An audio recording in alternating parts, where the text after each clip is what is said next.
and welcome back to Dragonriders, a Song of the Damned. My name is Peter or PB. I am joined, as always, by my little subbies. We have Agis, played by Calum, Sorrows, played by Tommy, Luft. What? Sandwich. Excellent, thanks for the input. That's top tier RP. Yeah. Luft, played by Alex, and Moog, played by Samra.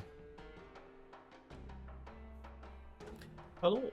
Previously, y'all were still in your little dungeon crawl of the mage's tower in Oriss, having decided to attack it due to someone trying to steal Dai's staff, which is in Aegis' possession, and also probably kill Agis, along with having also stolen the mask belonging to one of your new companions.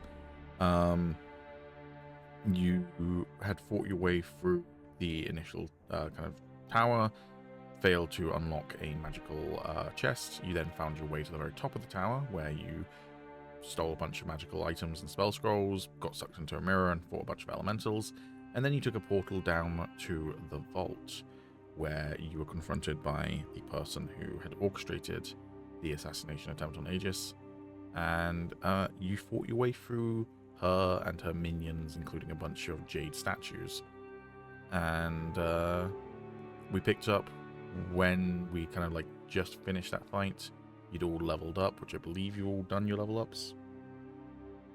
Oh shit, no. Alright, Oh well, my you God. should do that then. But we hadn't done any of the actual loot yet, or the aftermath, so. I find it crazy Sorrows is smuggled a sandwich. Oh, that Calum. I did a it was a dumb bit. It's fine. Okay.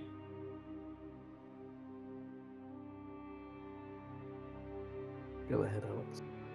How do I do the level up again? Is it through D&D Beyond? Nope. Or is it through the thing? Okay. Through Foundry. You go into your character sheet, you click the little wrench symbol in the top left. Yeah.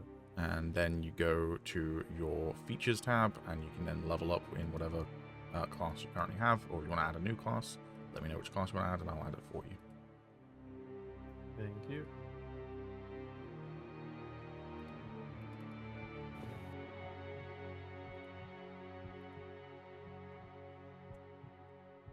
Does anyone know if it says that my wild shape improvement goes up by 1? It doesn't actually go for moon druids, right? Doesn't go from what, Because, sorry? like it said, I get like a wild shape improvement. That wild shape improvement will increase the critical, the challenge rating of stuff you can turn into. But does that also go for moon druids? Because for moon druid it's calculated differently, or does it now say that I can go up by 1? I'm not really sure about that. So look, Ranger. You're at level 8 now. Yeah. So it's nothing stating Moon Druids go up.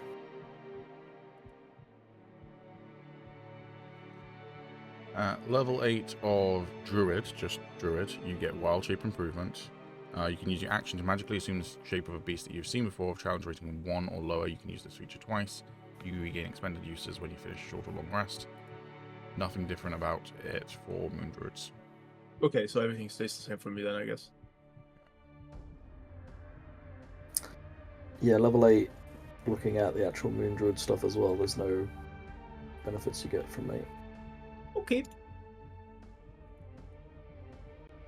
So. Can you remind me where the feats are, please? You go to the Items tab, which is the kind of briefcase. You then go to Archive, and then within Archive... Oh, is it not an Archive? Hold on. No, it is an Archive. In the Archive, there should be the DB feats. Oh, it's... Fuck, I forgot about feats. I already did my level up. Well, did you choose an ability score improvement or a feat? Yeah, because I Forgot that I can also take feats. I also forgot Well, that. which one did you do? Ability score improvement or feat? 'Cause Yeah, it's yeah, yeah. one. Because that was like defaulted, and I forgot that I can also take a feat. No, you can't also. Yeah. It's one or the other. So which one did Yeah, you yeah, do? exactly. I wanted to check if I wanted to Samo, take. Samo saw the instead. first option, which was ability and score improvement. Yeah, and picked exactly. that, but he forgot that he could take a feat instead. Right, okay, Yeah, then you have exactly. to undo your ability score improvement. Yeah. But let me look at feats first. But I'm fine with doing this while we roleplay, so it doesn't actually stall or whatever. Hey Pete, Hmm. after this fight's over, I would like to walk back over to the woman. Okie doke. Whenever the game is not paused. Thank you.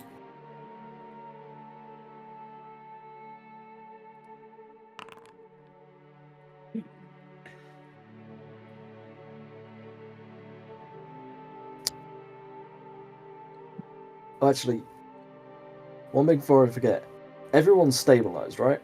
Mm-hmm. Just want to make sure.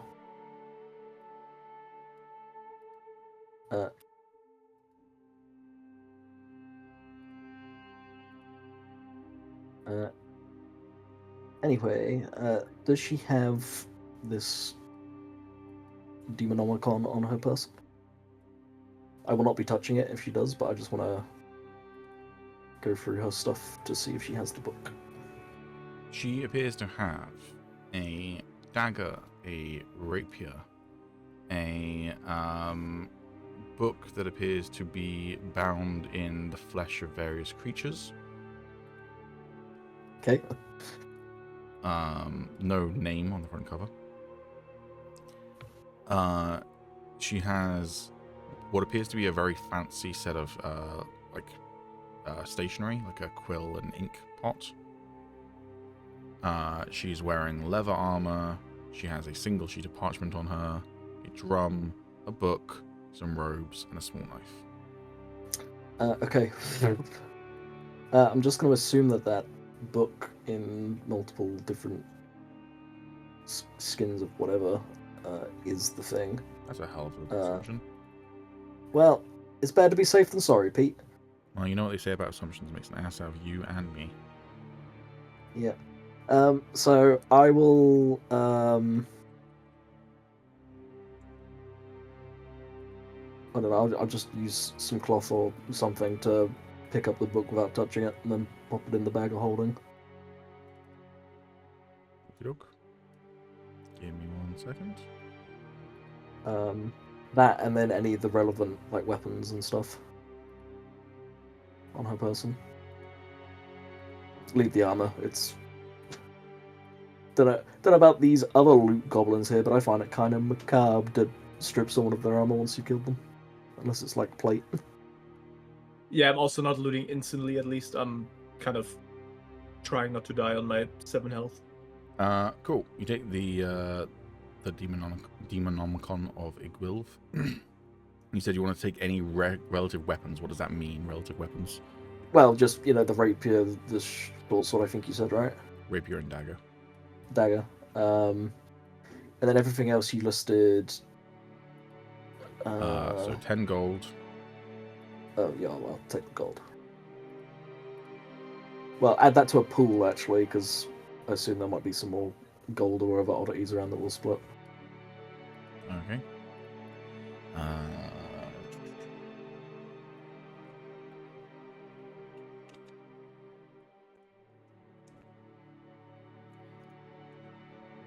She has the fancy-looking stationery set. You didn't want the armor. She has a single piece of parchment, a drum, another book, some robes, and a small knife. So the piece of parchment, does that have anything written on it? Nope. No. And then the other book appears a plain. It's just a plain, Book, like does it's it a have it? poetry book. Like it's a poetry book, right? I'll take that as well, just in case, and then we'll leave it there for her. But I will make. Well, I mean, I guess it'll be perception because I don't think I'll need a medicine check to see the big wound in her neck. But... Yeah, no, she dead. Even with a 9, she dead. Yeah. Well, I mean, it's clear to see how she died. Yes. Yeah. Ew. And I'll leave it there until others want to do whatever. Alrighty.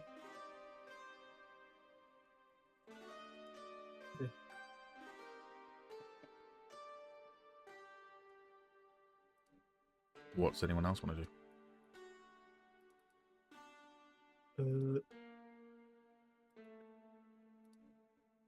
I'll go look at this thing. I'll go look at that. So wait, Mo, you're looking at the jade statue? No, at this Okay. right here. Sorry, I didn't see where you had walked over to, so I just saw you standing next No, to no, it. I said because I wasn't sure if my mic was actually working. So I'll just walk over there. Go ahead. Alrighty. You walk up to a pedestal then, Moog, with a lantern on it.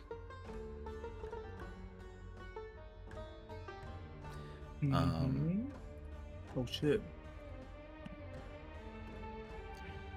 This is a 4-sided metal lantern that has a short black candle held within. Each side of the lantern holds a face twisted into a grotesque look, as if frozen in terror and recoil. The cold, blackened metal gives little comfort, but the staunch black candle's green flame that is currently lit helps hold back the darkness at the very least.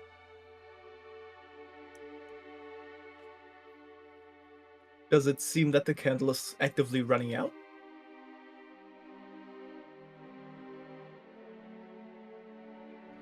Yes, it does seem to be burning a candle. Okay, I wanna try and blow it out at least. Okay, you blow out the candle. Okay. Can I get attuned to this thing? Or... Over a long rest, you can attune to it. Okay, I'm still gonna try and roll an Arcana check to figure out what this is, I guess. You can't roll Arcana. Do you have Identify? No, I don't. Then you, can't identify I it. thought that's how it worked. Okay, never mind then. Okay. No, I'll keep it with me, I That guess is the risk of not having Identify, is that if you want to attune to a magic item, you get to attune to it without knowing what it is. But if you want to pocket it, nice. You would roll an Arcana to see if it's a magical item, but apart from that, that's it. Yeah, I mean, I assume it is, I guess. but you're pocketing the lantern, yeah? Yes, I'll take that with me. Alright, it is in your inventory. Cool. Tommy, you are walking up to the what's it called? The pedestal with a set of armor and a mace on it. What do you want to look at first? Look at the armor first.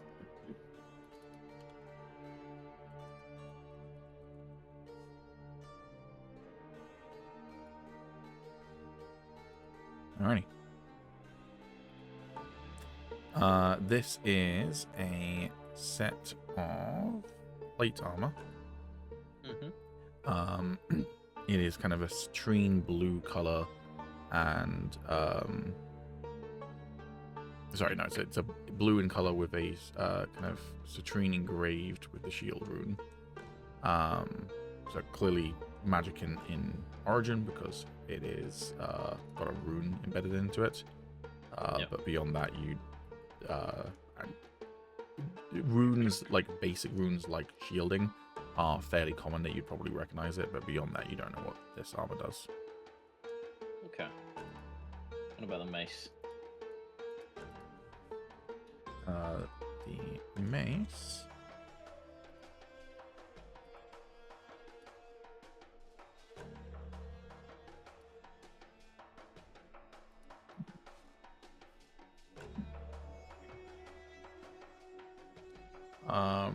this mace appears to consist of a wooden and very kind of natural looking handle, just kind of like a stick essentially.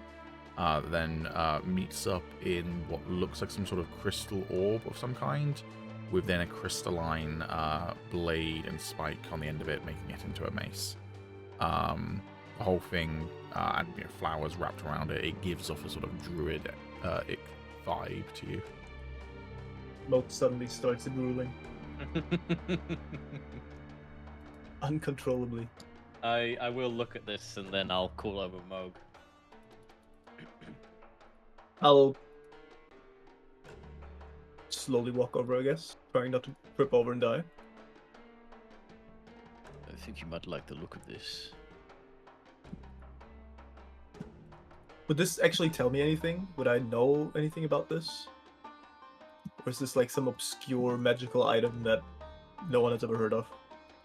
It's so obscure that it's not legendary, and therefore you've never heard of it. Okay.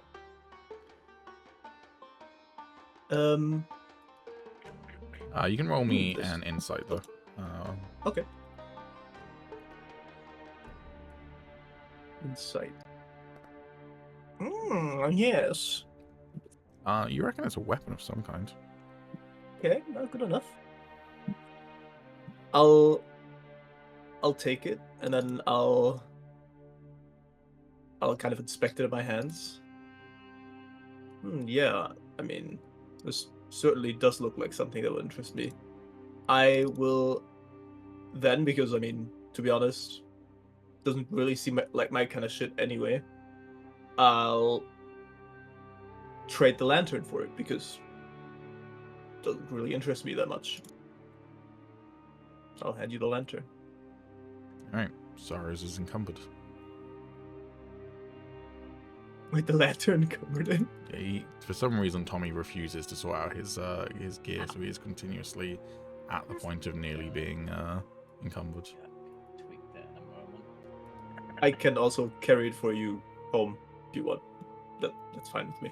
It says unidentified spear because it also can function as a spear, but it is, for all intents and purposes, a mace. Okay. Is that also I have to get attuned to? I assume so, right? Mm-hmm. Yeah, okay. Cool. Man's going to run out of attunement slots. Well, he's already attuned to one thing, so yeah. Alrighty. Alex, you doing anything?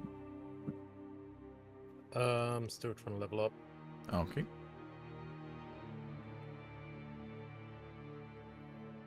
Then I guess we'll circle back round to Calum. What are you doing? I'd like to check out desk now. The book and the quill in the image are not actually there because those are items that were on her person. Okay. There is a knife that appears to be, upon glancing at it, it appears to be ceremonial and doesn't appear to be magical. Yep. There are 2 letters, and there are 2 potions. Oh, shit. I'll poke all of them. Damn, you're not even going to look at what the potions are, you're just going to pocket them. I can identify them later. I mean, the potions, they tend to be labelled. Are they labelled? Yes. Well, So... I guess I'll find out when they go in my bag. Wow, okay, so you are pocketing them without looking at them. Sorry, Pete, when you've got a moment, would you be able to grant me the Sentinel feat? You can just drag it in. Yeah. Yourself. From where? From the DDB feats folder in the archive folder. Yeah, when you go top right items, and then DDB feats, you have all the feats. And it's pretty far down because I also just got Sentinel. Wait, what is this? Confused. So you go to the items tab on the right hand side, which looks like a briefcase. Yeah. You click the archive folder.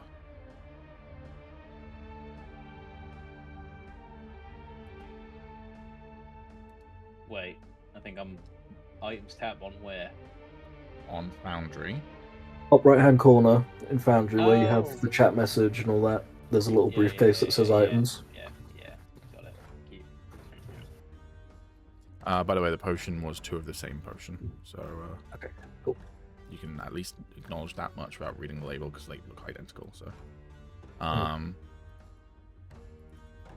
just took Fighting Initiate, Pete, which lets me choose another fighting style, but it hasn't actually let me pick the fighting style. You might just have to manually do that one. Oh.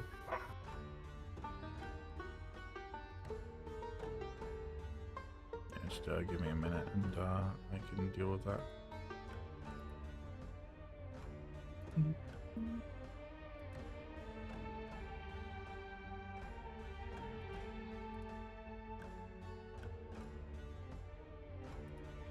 Alright, what fighting style did you want? The dueling fighting style, please.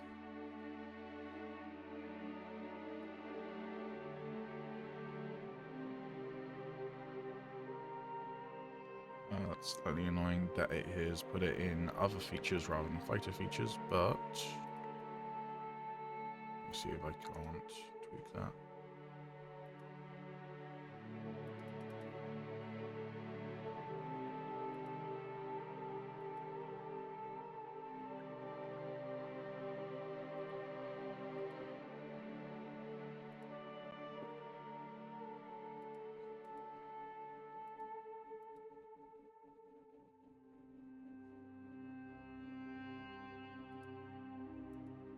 No, I don't seem to be able to tweak where it sits, but it's in your character sheet just at the bottom. Okay. I don't know if you want to skip on to someone else's turn, but I would like to also run on investigate on the desk in case there's any hidden compartments. Sure, you can roll an investigation.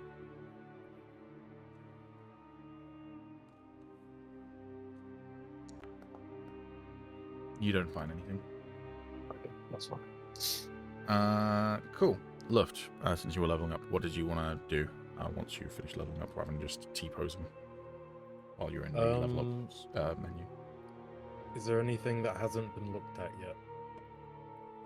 So far, the only things that have been looked at are here, where the mace has been taken, the armor is not, and the lantern. And then during the fight, Sorrow's also grabbed the sword. So anything that's crossed out in red has been taken. Alright, okay. I'll go and have a look at this pile of bones. Pile of bones. All right.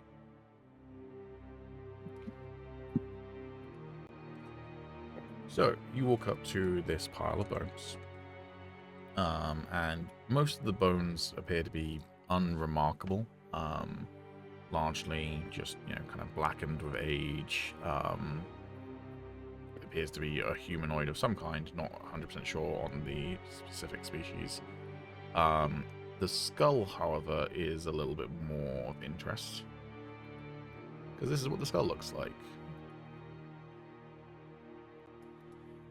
The skull appears to have a purple plant growing from basically the eye sockets up, and it appears to have more or less destroyed the cranium of the skull. The plant's petals appear to sway in response to an unseen wind. That artwork is sick, by the way. Yeah, that's cool as fuck. Yeah. What was the armor?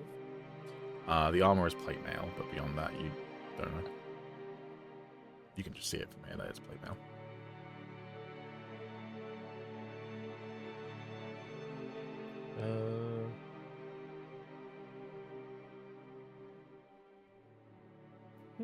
This is interesting. Could I use my scroll of identify on it, please? Sure. Go ahead and use that scroll. Yeah, bro's prepared.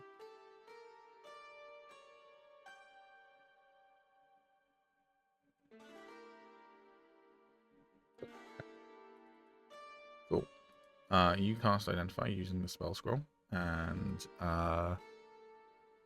you identify this as an infested cultist skull.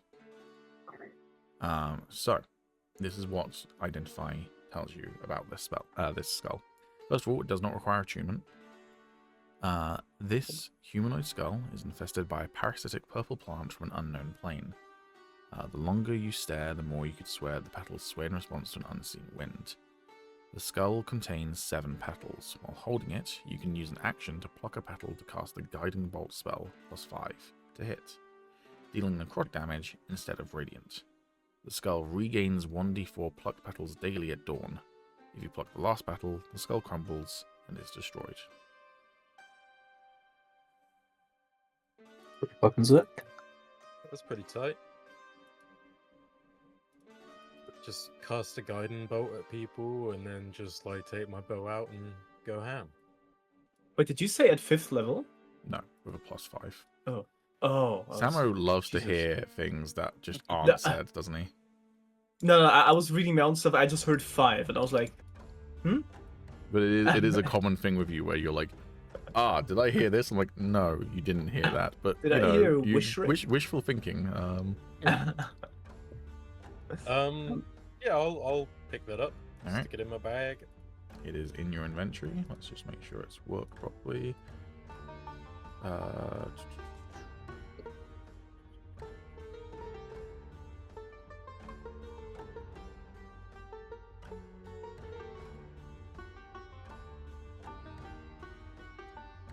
Right, so to see the spell from it, you'll have to equip it. So it is something that uses up a hand to have it in your hand, but when you equip it, you should then see Guiding Bolt pop up in your spellbook. Oh, cool.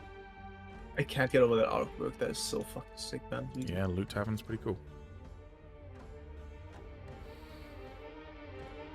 Alright. So we've done Agis, we've done Luft.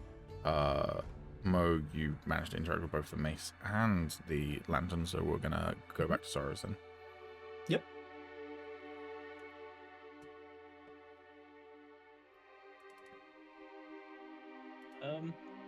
I'll take a look at this then, I suppose. Oh, hold on. What's going on? There we are. Soros very slowly walks over to this plinth because he's over encumbered. Can't fucking sort that out.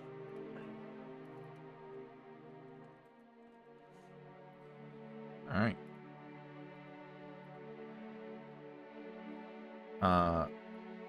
Inside, or not inside, sorry, on this plinth is what appears to be a large sphere of various kind of bands of metal strung together.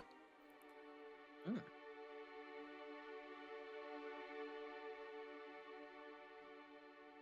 wonder what that does.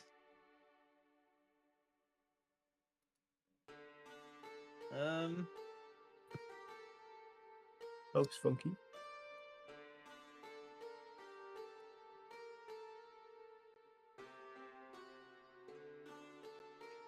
I mean, I'll just pick it up. Okay. Figure out what it does later. I mean, currently it is about the size of your torso.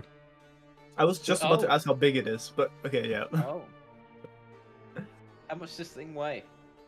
You're trying to lift it up then? Yeah. It weighs 1 pound. Oh. Beach ball. Nice. But again, about the size of your torso. Yeah.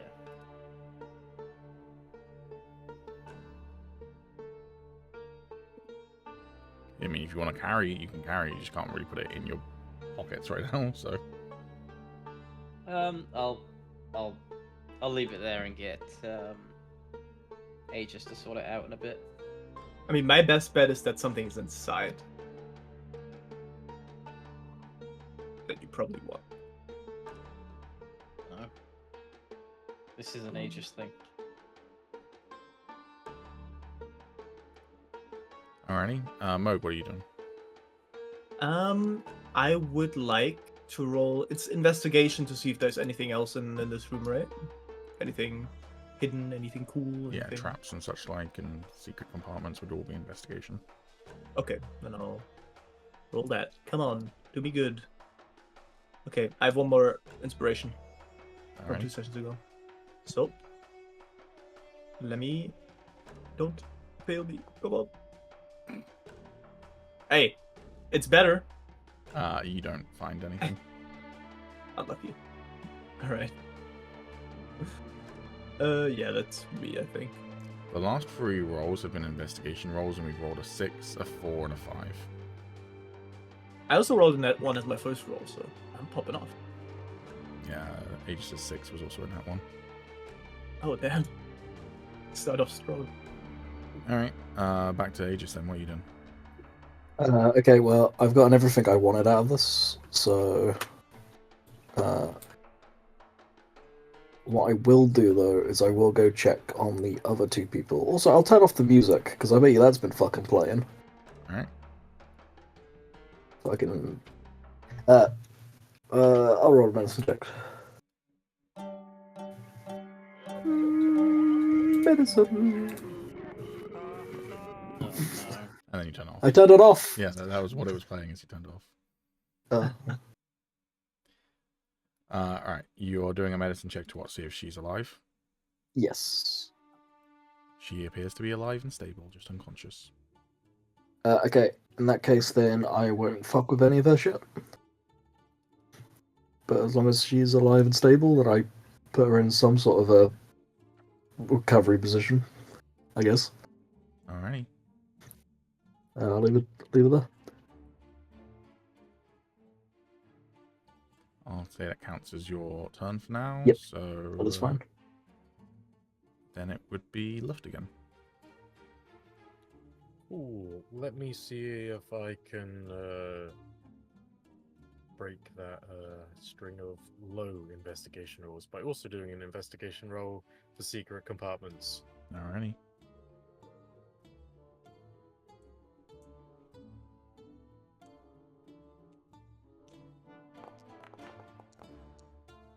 No. Nope, you don't find anything secret or hidden anywhere. We're popping off. I love how like currently everyone's just standing around going, "This is a magic vault. There must be some sort of secret compartment," and just all just kind of going. Don't know where to start though. Like this is just. Just looking at the walls, maybe here. You know, like how like sometimes a bunch of contractors will just like stand with their hands on their hips and just go like, yeah, just we get paid to do this. That's basically all of you are doing right now. Alrighty. Sorrow's turn, I think.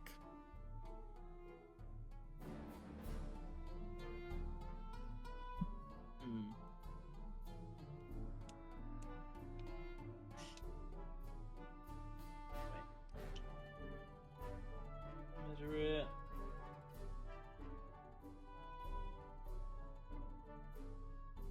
Look under the desk. Sure, roll me an investigation check.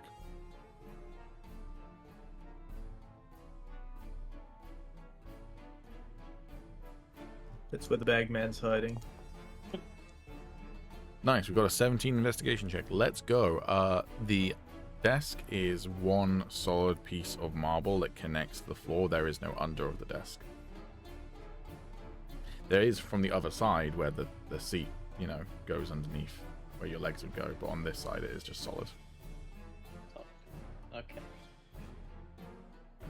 I can't move any further than that, so. Alright. Moog, your turn. I will.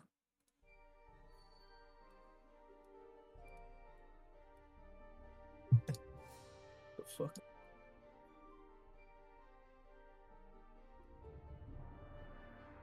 Double move to here. Would you say this is close enough to investigate this thing, or is that not close enough? You can see what it is at the very least. It appears to be a sort of stained glass panel in the floor. Would it be like an Arcana check or something to see if it's like special or investigation or? Sure, Arcana's fine.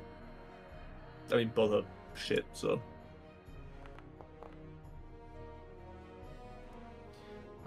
With an 11, you can feel a faint arcane energy coming from it. interesting. All right, that will be neat. All right, Agis, back to you. Okay, I'll just head to the other person that is also maybe dead or unconscious and check them. Nope. With a medicine check. They also appear to be stable. Okay, that's good. I will leave all their shit. Okay. Luft. Okay.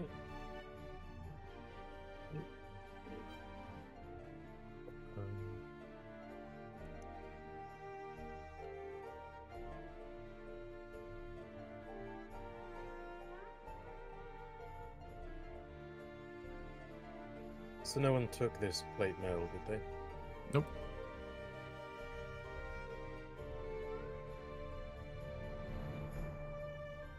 I'm just gonna have a look at it. I just want to see what it looks like up close.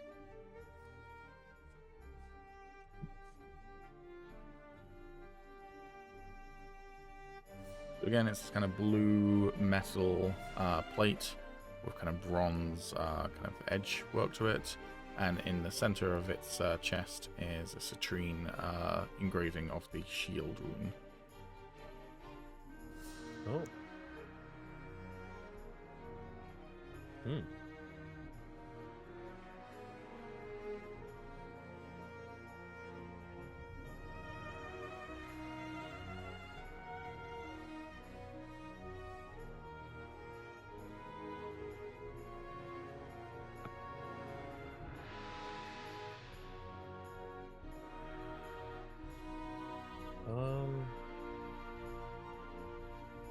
Oh, sorry, I only just saw your message, so I responded, Alex.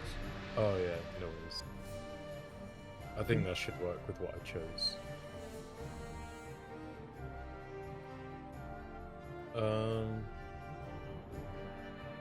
Okay. I'm just gonna sort of wait around by here until people start filtering over. Yep. Then it is back to Sorrows. Okie dokie.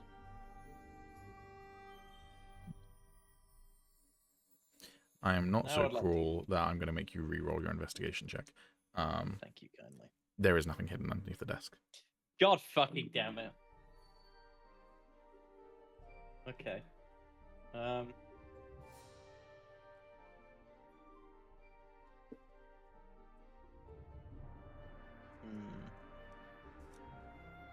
I'll sit in the chair. Who knows? You sit in the chair. You fool, that was the chair of instant death. Power kill. Alright, that's me. To be fair, I would also take the weight off of my feet if I was over encumbered, so that makes sense. Yes. Alright. Back to Moog. I mean, I'm now at least somewhat aware that this is magical. What would I need to roll to, like, kind of figure out more about it? The Arcana check you already failed. Understandable. I'll stand on it. Maybe I'll blow up. I don't know. Moog disappears. Stand A on sudden it. flash Oh of light. God! Moog disappears. Why would you do that, man? It's definitely a teleportation circle. Look at it. Yeah, Moog, you are teleported to outside the vault, back into the room you were in before you entered the penthouse of the tower. Guys, there's a terrace. That's not actually a terrace. I Is take it it the, made a teleportation sound. It did make a teleportation sound, yeah. There you I'll go. look up as I'm like checking over the unconscious body. Someone found the teleportation circle. Yeah, you see just enough to see like this flash of green and blue light from behind Sorrows. Well, 07. All right. I'll take this opportunity to sit down and chill until Okay. others Better come. wrap this up. Back to Luft. Okay, I'm gonna well, I'm gonna keep waiting, but then I'm just gonna sort of like look back at the armor. The armor's just standing there menacingly. Surely they wouldn't mind if I just tried it on. Famous last words of a rogue in Songs of the Forsaken. Just to see what it looks like, you know, just to see how it, you know, it might fit nicely, you know. Unconscious Tarek drools in response. I'll start trying to put it on. All right, it takes 1 minute to doff armor, so if anyone wants to object to it, they've got 10 whole rounds to object to it. But if no one's going to object to it, then we can just skip to when you put it on. So, Calum and Tommy, you're gonna... Well, if it comes to my turn, I'm now gonna go pick Sugar up. You know, the unconscious body. All right. If I see him put it on, I'll be like, it's really unwise to just do into something you don't know what it does, but go ahead. Right, so you see Luft start to put it on as you are... Or what are you doing, sorry? Trying to bring Giordano back up to 1 HP? I mean, yes, but if not, I'll just carry him. Alright, Or so attempt to carry him. medicine check to try and res him then. Yep. That is what you need.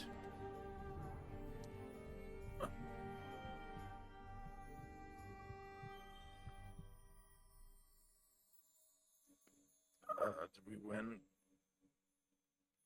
Barely. He slowly starts to pick himself up.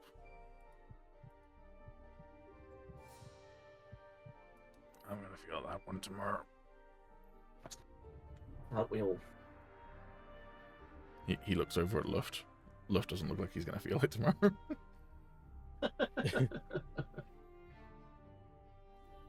All right. He's about to wear the armor of instant backbreaking. Moog is resting. Sorrows, what are you doing?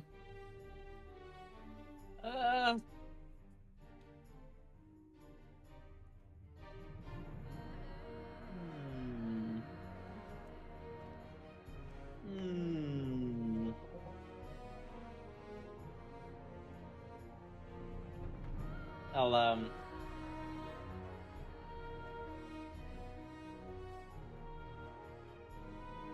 Agis. He's not here. He's not here.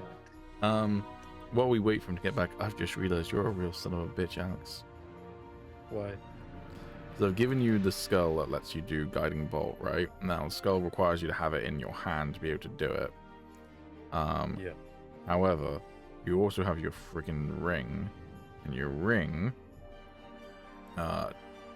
allows you to gather the air around them as if drawing a bow and release it as a projectile. It doesn't really say that you have to have a hand free to do that. I technically do though, because I'm doing the motion to like draw. Yeah, but my bow, point so is I you can, could theoretically hold the skull like this and then just go like while holding the skull. It doesn't say that you have to like have it as if you're holding an actual bow in your hand. I mean, I That's pretty suppose, dope. but I mean, I suppose I did plan on giving it to Calum anyway. Okay. though, but What's going on? don't worry about Just it. saying, I was planning on giving you the skull. Oh. Thank you, I guess. The Windy Skull.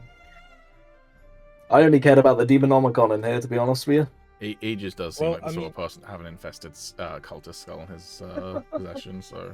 What's Yeah, that I then mean, to mean? I mean, the thing is, like, it's really cool, and I probably would find a use for it, because I mean, it's just guiding bolt, so it would help with like anyone basically. But I mean, I feel like it probably would be more helpful for like a spellcaster, and I feel like Moog is more in his like wild shape form rather than casting spells. And I feel like when you're down to the Watching wire, a snake you trying to have- pluck a leaf out of a skull. Yeah, I feel like if it's down to the wire for you, it'd help you out more. But Yeah, sure. Alrighty. So yeah, So Oriss has walked up to you, Agis. Oh. Help his Oriss? May I make use of that bag of yours? Is he holding the big giant sphere? No. No. I'm What holding would you need? my fucking massive coin pouch. Make sure to label it. I'll hand over a pouch of 1,000 gold. Did you label it? I don't really. Do I have anything Please to label it. I'm telling you now, please label it. This is when he says, "I can't write." You don't have a pouch. I think you should probably have a coin purse. It's fine.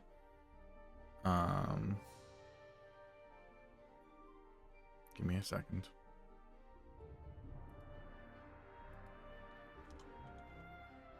I see. I can just make a label with the stuff on the disc over there, can't I? No, because it's not there anymore. Teehee. Oh.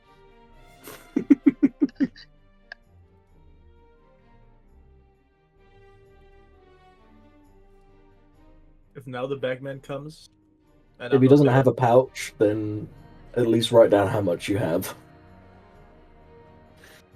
No, it's fine. He has a pouch.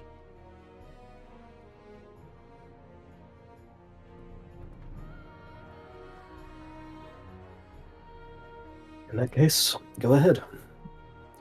All right. In the bag of holding, there is now a pouch that is called Sorrow's Pouch.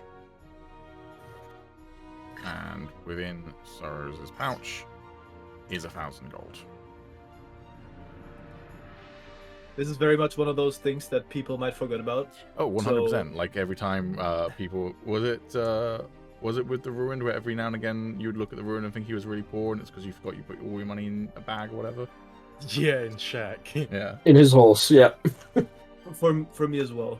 Last time I was like, wait, I only have 900 gold, and then I checked my bag, and there's 3k in there. So yeah. Just get a bank account. It's not that Cool, so he difficult. plops the pouch into the bag. Yes, and you hear as he drops it, you go... as the bag splits and all the money spills out into the bottom of the bag of holding. And then I hear that. Hey, what are you doing up there? Oh, the And Batman, no! It is 1,000 individual gold pieces as well. So as far as ever wants that money back, he's gonna have to reach in and just individually pick out 1,000 separate gold pieces. Yeah, it's like a really awkward silence, and then, like, Agis Forvain can't be held responsible for any liabilities of items in the bag of holding. None of that is Like, canon. close up. None of that is canon, by the way. The bag Ah. is fine, but it's a funny bit. All right, that was Sorrow's turn. If he does have the big orb, I'll look at it and be like, yeah, that ain't fitting in the bag either. Big orb is still over here. Oh, okay. I was wondering if you could identify anything. If you're asking as in a spell, I don't have the means to cast that today, Today? but I can look at it. Excellent. I'm curious about this sword and that ball that you pointed out. I have pressing matters at the moment, and I'll walk over to Derek. He was still drooling on the floor. Yep, it is your turn, so you can walk over his tower. And I'll go get him up. Alright, roll me a medicine check.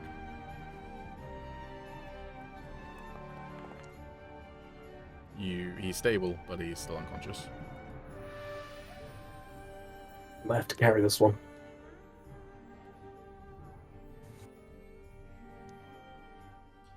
Alrighty.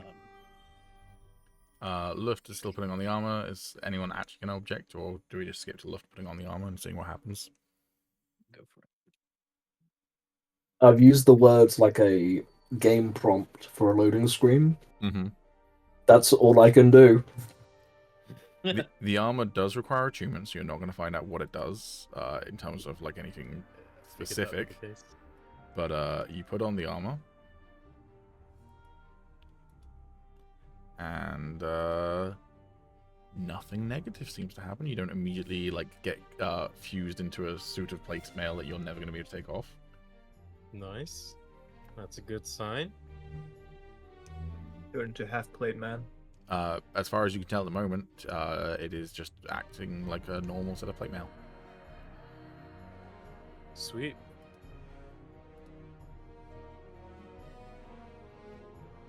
Is it comfy? Barely.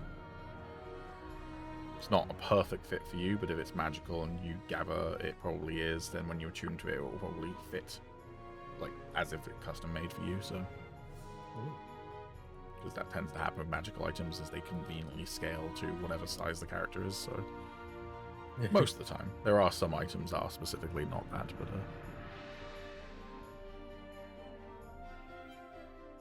All right. Sorrows, what are you doing?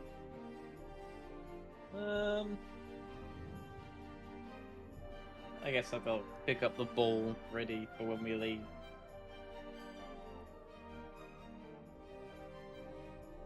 Can't wait for you all to finally catch up to Moog, and he's just been fucking murdered because he's on his own out there. With no more snakes to be able to turn into. No What else choices do we option. Alright.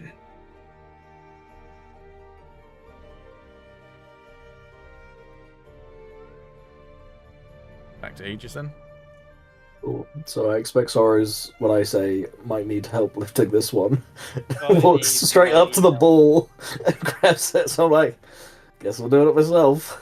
Well, I'll start I lifting mean- up Derek. it's only 1 pound, so can I like hold the ball underarm and one It arm? is the and help? size of your torso. And? So you'd be out like this, so how the fuck are you gonna lift a dwarf at the same time? Got long nails. Light. Kytheria will walk Yeah. over to help you so that you can both put like an arm over your shoulder, Tarek. Thank you.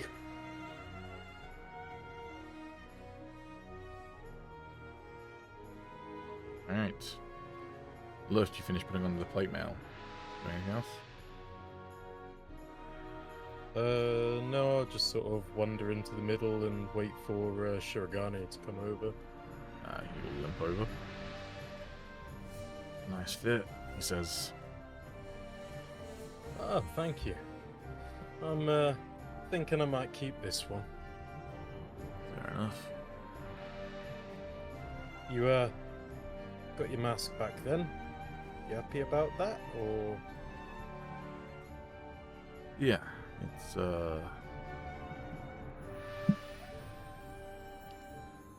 it is my duty to safeguard this, so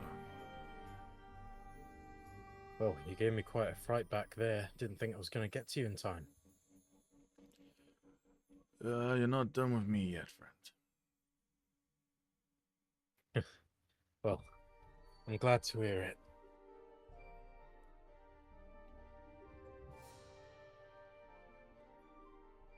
Alright. Anyone want to do anything else in here? Nope. So you all use the teleportation circle to leave? Well, we're going to follow a certain person that went out. Alright. Yeah. You all meet back up with Moog. I will have my eyes closed. Like, it's up to you if I've actually fallen asleep or not. Roll me a Oh god, constitution Moog's dead. roll me a constitution saving throw. Okay. With a disadvantage because you're old. Roll with disadvantage because you're old. You are conscious. Okay.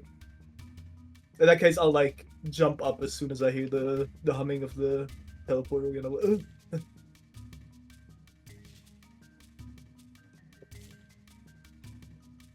Is the prismatic barrier still up? You're not in that room, you're in the room you were in before you Ah. entered the penthouse. Okay. Alright. You want to do anything else in the academy, or are you vacating the area? I'm good to leave. I do feel kind of shitty that we can't really explain ourselves, but at the same time, I don't think anyone's going to want to listen after what we've done. With one of the Actually, yeah. motherfuckers just wearing their armor. I mean, we could point out the corpse that's been there for weeks at the top of the tower. Yeah. We could at least try, but as I said, I don't think anyone's going to try and listen.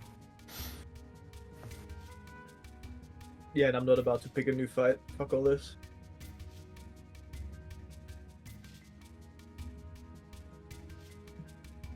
Yeah, play. So heading back to the palace. I mean, I don't think anyone's going to fight. I wouldn't have thought they'd fight. I mean, they Yeah, might true, but- if they looked at your group and went, "Oh, these people are on their last legs. The only person who's really going to stand much of a fight is the fucking dude in plate mail." So, all right, fair enough. He might be. Oh yeah, that's also true. heat metal, heat metal, heat metal, heat metal, heat metal. Oiled luft. He's just up in the air, like rolling about in just sheer pain. He's just slowly spinning like a spit roast. Spirit. Tried hold on with your ass. Start scooping your life. All right, so heading back to the palace, yeah. Yeah, on the way, I'd like to pull up next to Agis. All right, you pull up next to Agis. Hello. Hey, I found something back in that room. I don't know if you saw it, but figured I'd hand it over. You might be Oh able yeah, to I can use see it. You're wearing it. No. I found a skull. And I'll Okay. produce it. Well, that certainly is a skull, and a menacing one at that. Are you familiar with the spell Guiding Bolt? No. Having cast Identify, you can also explain what Guiding Bolt is. Do you want me to explain it, or are you good? Yeah, go on. All right, so Guiding Bolt is a spell that you can cast as an action with a range of 120 feet. You target one creature with the spell. You make a ranged spell attack against that target. On a hit, the target takes 4d6, normally radiant damage. However, the cultist skull makes it necrotic damage. So 4d6 necrotic damage. And the next attack roll made against this target before the end of your next turn has advantage.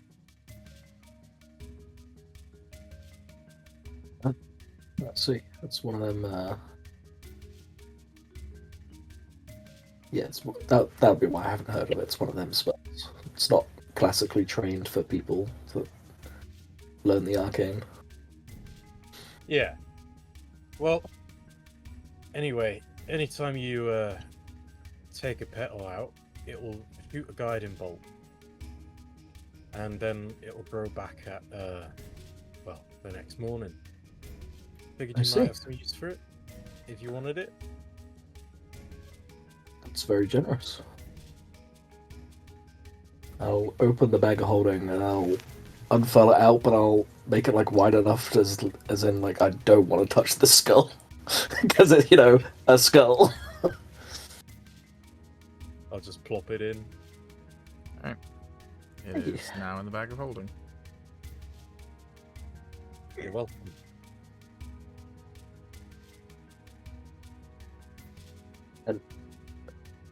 I take it you know what the armor does. No, not yet. But I'm sure I'll find out later. Well, yes. I mean, if you could identify the skull, I'm sure you'll identify the chest piece. Oh no, I used the scroll for that. Oh, right. Well. I mean, if you want to take the gamble, I mean, you're wearing it, so Yeah. if not, I'll well, be happy to take a look at if you'd like. But nah, it's alright, thank you. I'm sure I'll manage.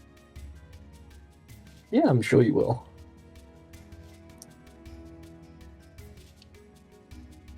All right. If Luff walks away at that point, I'll start muttering, being like, just a load of magical items in this fucking vault of this woman that's messing around with demon books and everything. I'm sure nothing's cursed in there. Yeah, but none of the items that you found looked particularly demonic beyond the book found in various bits of flesh, right? There weren't any like weird skulls or I know, but an item doesn't have to look demonic to be indistinguishable- cursed. Like, in Agis' head right now, all them items gotta have something wrong with them if she's been investigating them. Yeah. And he's a cautious man, so So, anyways, you head back to the palace, I'm guessing.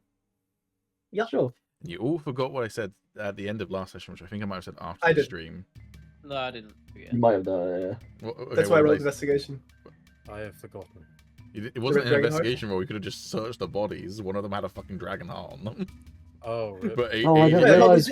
Aegis I thought checked whether Aegis two of searched them. all. No, Aegis checked whether two of them were stable, but then when I'm not touching any of their gear. I just 'cause they're didn't alive. expect them to have the dragon hearts on them. Fucking Agis, man. So that's a red dragon heart you could have had in your inventory. Whoops. Hey man, I wasn't gonna fucking steal their shit, alright? Anyone else could have done that. Yeah, All of a sudden, Moke really wants to go back right now. yeah, tough. And but the person who had it is alive, so they're gonna wake up and leave. Couldn't they just resurrect that one person? That I mean, they could, yeah.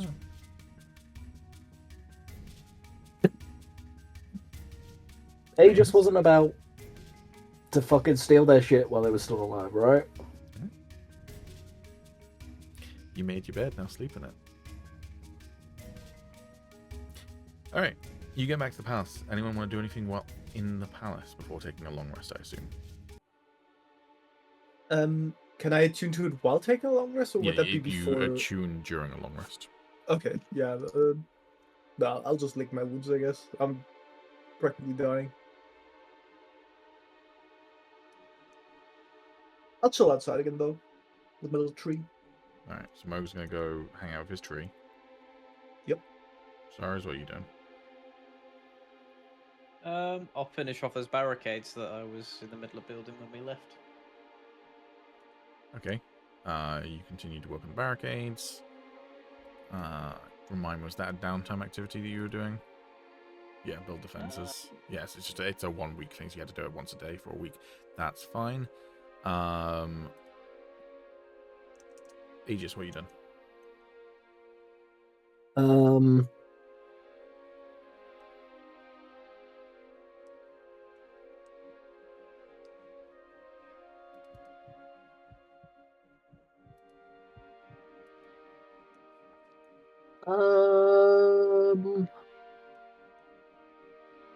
I don't remember what I'm doing on my downtime at the moment.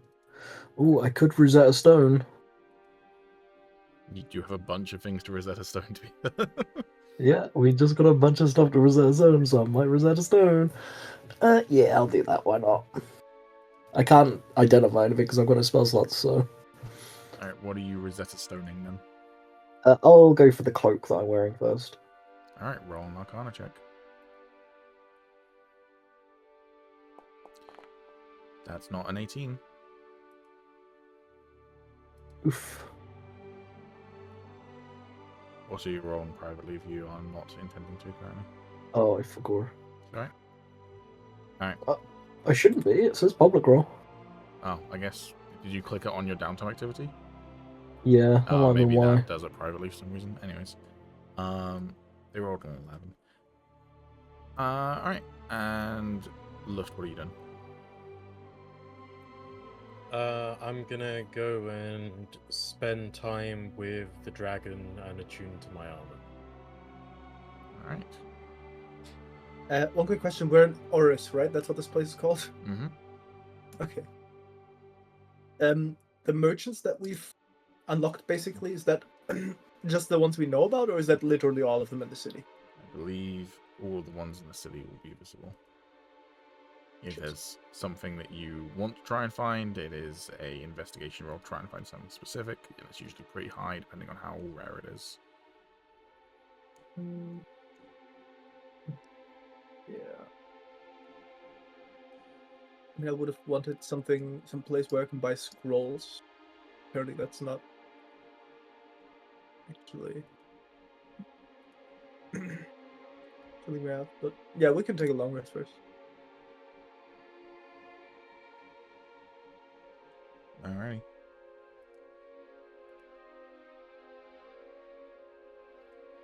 So, also there is a shop that sells spell scrolls, just only specific ones, the Shifting Veil. 50 veil. Alrighty, so you're all taking a long rest, go ahead and do that Oh, yeah, then. Yep.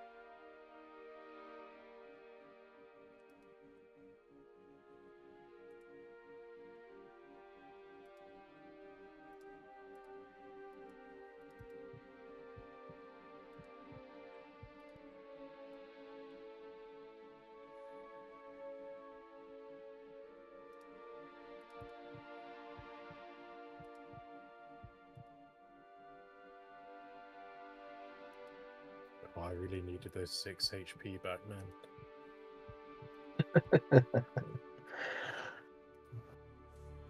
Alright. Agis, were you attuning to anything during the night?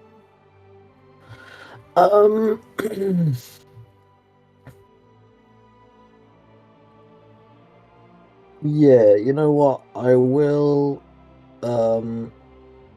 unattune to the Ring of Primal Shard. Okay. And attune to the unidentified wand that I found Alrighty. with these bro, that was the word. Cool. Just so I know what it does, because I have a feeling that's going to be the least fucky thing. Yeah, I don't think you found it in the vault either. You found it just in the Tower of Memory Serves. I might have done. You attune to it then, over your long rest. This wand is the Wand of Wonder. I think you found it on like the Ooh. corpse in the top of the tower. So this wand has 7 charges. While holding it, you can use an action to expend one of its charges and choose a target within 120 feet of you. The target can be a creature, an object, or a point in space. Roll a d100 and consult the following table to discover what happens. If the effect causes you to cast a spell from the wand, the spell's save DC is 15. If the spell normally has a range expressed in feet, its range becomes 120 feet if it isn't already. If an effect covers an area, you must center the spell on you and include the target. If an effect has multiple possible subjects, the GM randomly determines which ones are affected. The wand regains 1d6 plus 1 expended charges daily at dawn. If you expend the wand's last charge, roll a d20. On a 1, the wand crumbles into dust and is destroyed. So a lot of them are like casting spells. Some of them are just like random stuff that happens, like leaves grow from the target. So yeah, it's just a wand of stuff basically. Hell yeah, that sounds sick. Calum is the gambling man. Hell yeah, man. I should also clarify, it is not 100 different things that can happen. It is just a D100 with 1, 2, 3, 4, 5, 6, 7, 8, 9, 10, 11, 12, 13, 14, 15, 16, 17, 18, 19, 20, 21, 22 different things that can happen. So That does sound funny. still quite a few different options, but not 100. Cool. Sorrows, are you attuning to anything? Yeah, I'm gonna tune to my sword. Alrighty. Is this your first fucking thing you're attuning to? Holy shit. Yep. Very man, doesn't need much. Alrighty. Give me a sec.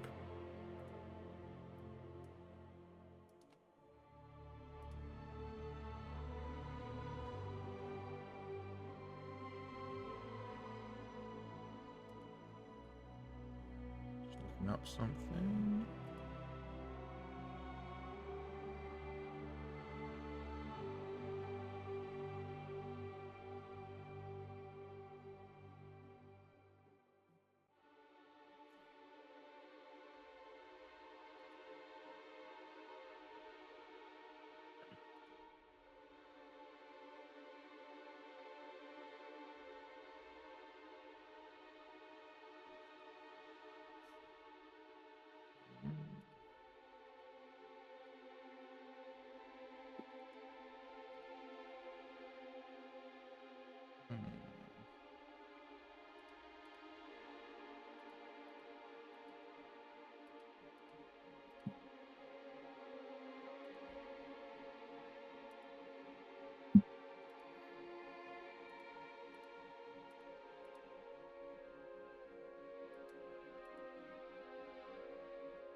Guys, you have no idea how much I want to fucking attune to this Necronomicon, even though I don't know what it does. Of all the things to attune to, that one sounds. Ooh.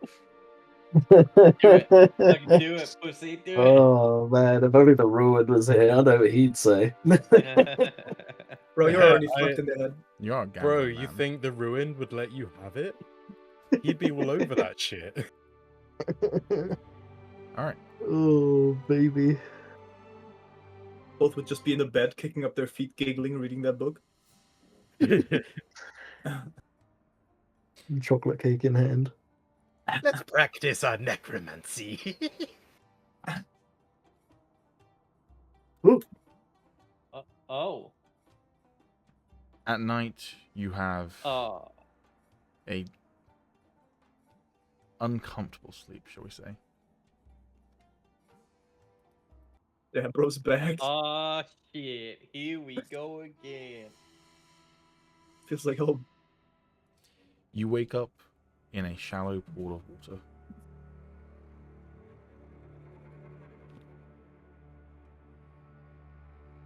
Oh boy. What would you like to do? How's the sky looking? The sky looks normal. Mm.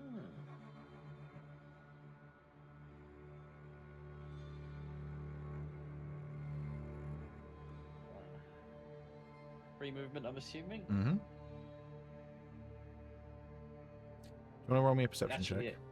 I was about to ask that, yeah.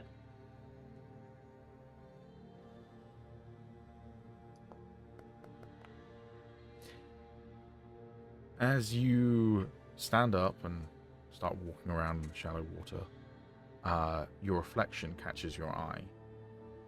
Your reflection is... You're pretty sure your reflection was already looking at you before you started looking at your reflection. And where you have your normal eyes, which are, what, red in color, I think, if memory serves, or orange in color? Yellow, I think, maybe. Okay. The reflection's eyes are a flame in white.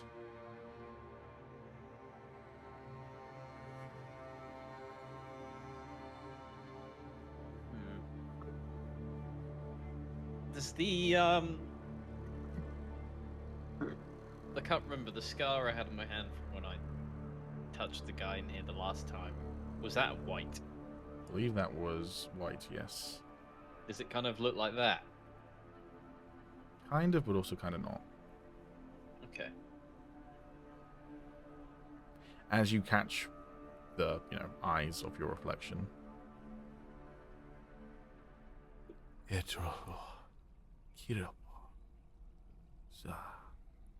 Familiar to you. At first, the language it speaks is something you don't recognize, but as you kind of focus in, it's like it turns into common. What was the last thing? Familiar to you? Yeah. I hope you don't mind. Who goes there? I am Hazaron. You seek to wield my power.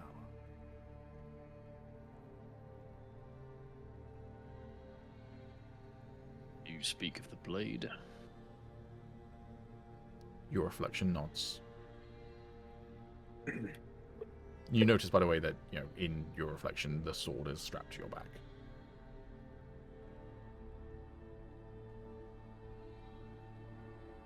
Well, if you must know, the thief is dealt with. I found this blade in her tower. So I should grant you my boon as a way of thanking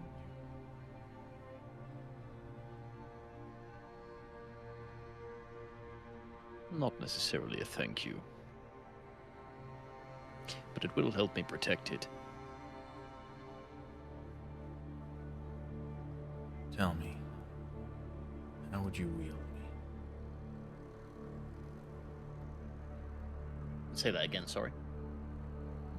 Tell me, how would you wield me?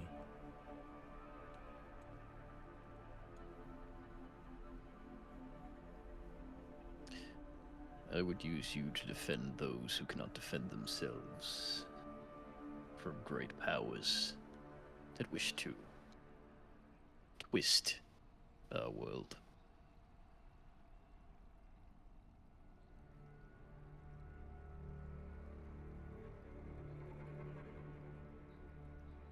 I intend to wield you as a warrior.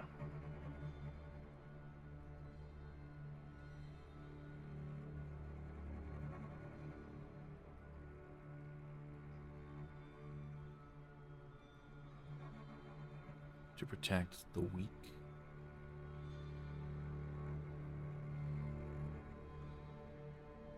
Aye, as best I can. I take it then that you are one of them. One of what? Sorry, you cut out. One of them. Who is them? The weak, if you wish to protect them, so.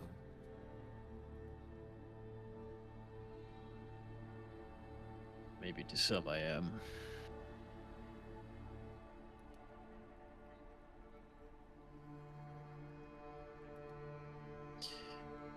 But I intend to tip the scales.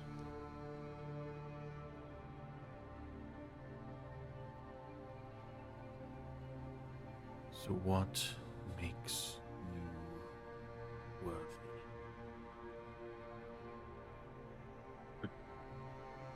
Nothing. But I intend to try.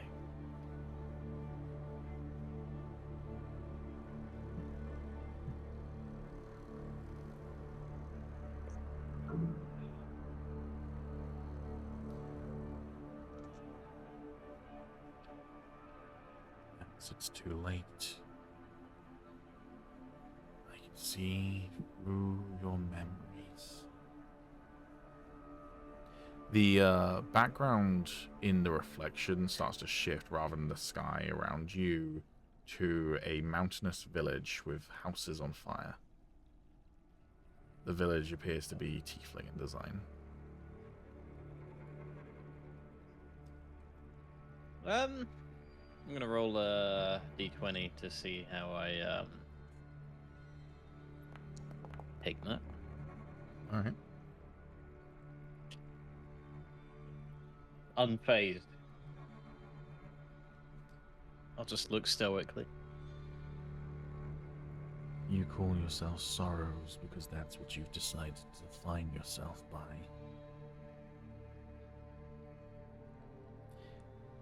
I would have chosen the name Letdown. Failure. False hero. My story is not yet written. Whatever it may be, but as long as I draw breath, I intend to prove you wrong. It's not me you have to prove yourself wrong to. I'm flicking through your thoughts. How many times have you failed those you've cared about? The background now flickers to your camp after you escaped from Arzamor's imprisonment when you found the burnt corpses.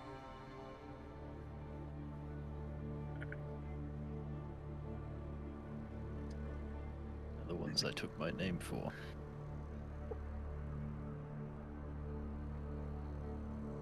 The legions of the damned. Suffering in Hellava because you failed to save them.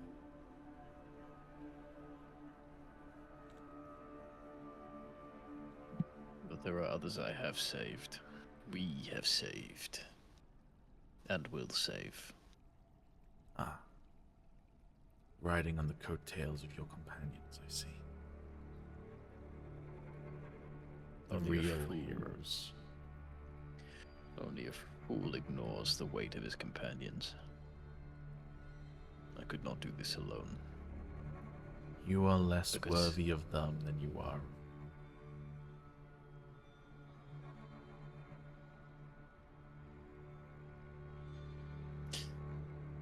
Perhaps you are correct.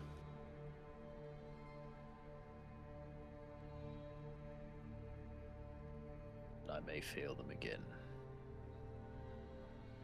I see that too. The image once more flickers to this time you appear to be in some sort of battlefield. The area around you is craggy and rocky. Strewn across the floor are corpses coated in blood and different insignias and regalias. But your reflection walks towards one corpse in particular.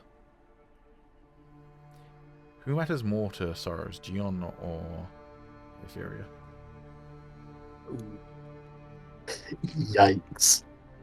Probably Jesus. Kytheria. Yeah, your reflection walks up to the broken body of Kytheria. My yeah, I'll be tensing my fist at that sight. What tricks are these?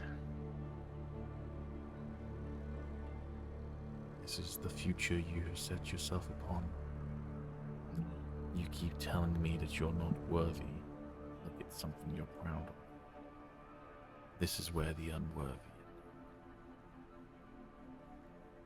The reflection kind of just prods her with its foot, like kind of like foot on her face, and just like turns it over, completely disrespecting her. And she says, "She was unworthy too."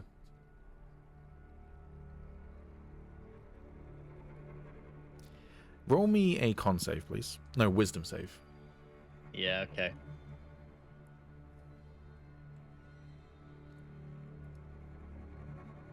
And I'm gonna DM you something. Alright. Oh, Yeah. golly gee. All right, you have free control over what you do with this question. I'm just using it as a prompt for how you want to then take this RP then. Okay.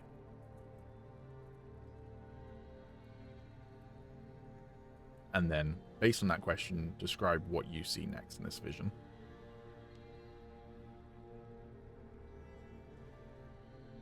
That's a tough question.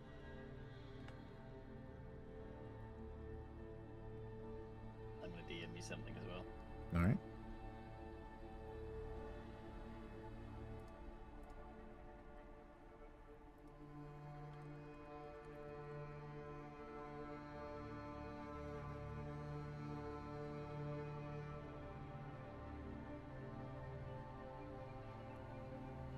Hmm.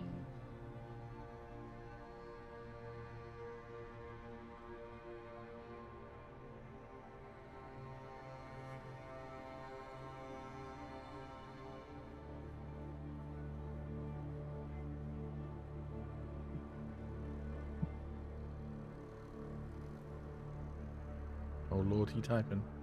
Sure, you can pick two.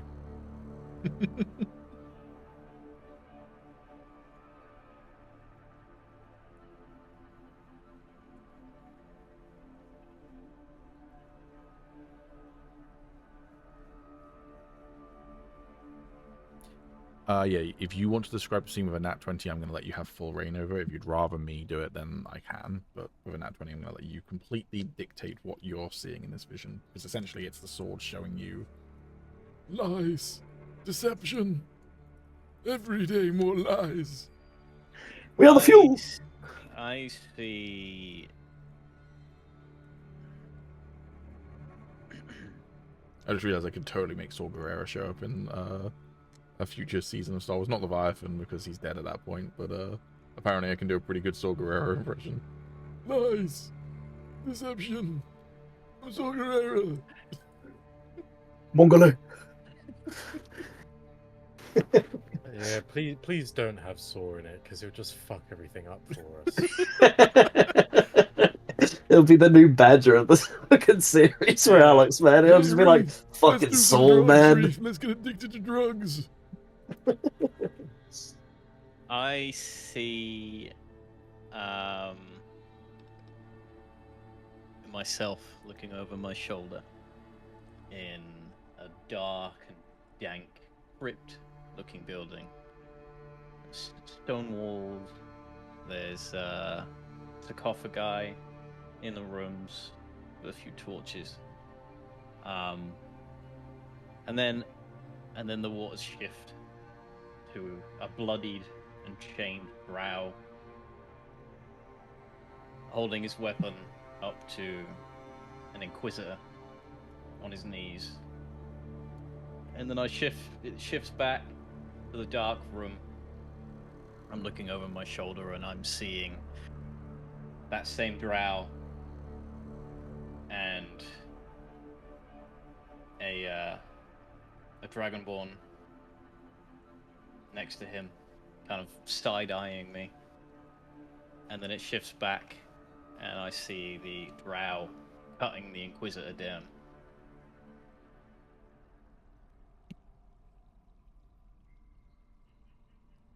I could give you the strength to stop them.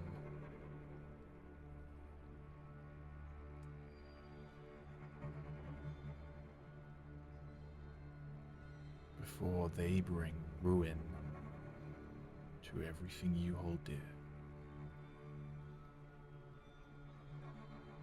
It's not just them that are going to bring ruin.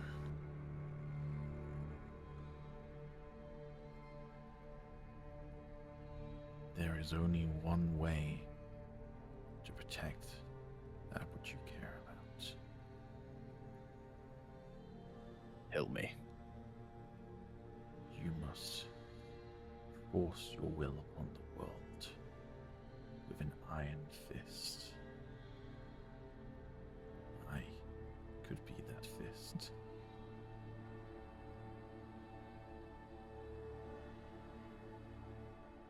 I'll close my eyes and tense my fists again. I'll start walking towards the reflection.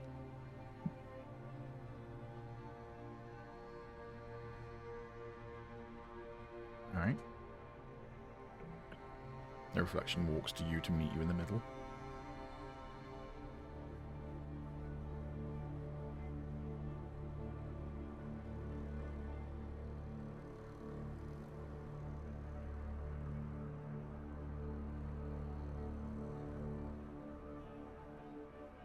And what would this cost?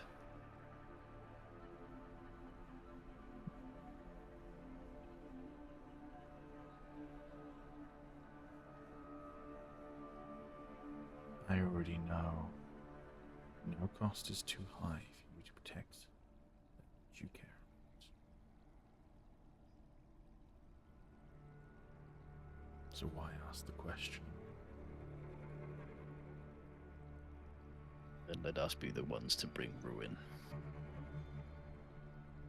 Alright, choose any saving throw you want to roll. Well, only one of them, obviously, but choose whichever one you want. I'll pick charisma. Alright, roll me a charisma saving throw. That is enough. Damn, bro's rolling. Really good. The reflection reaches out its hand to take yours, and in the water, so you are standing completely alone, but in the water there is now two of you, and you do the whole kind of like, Spartan arm grab. Mm-hmm. And then you wake up. Goddamn. You wake up in a sweat.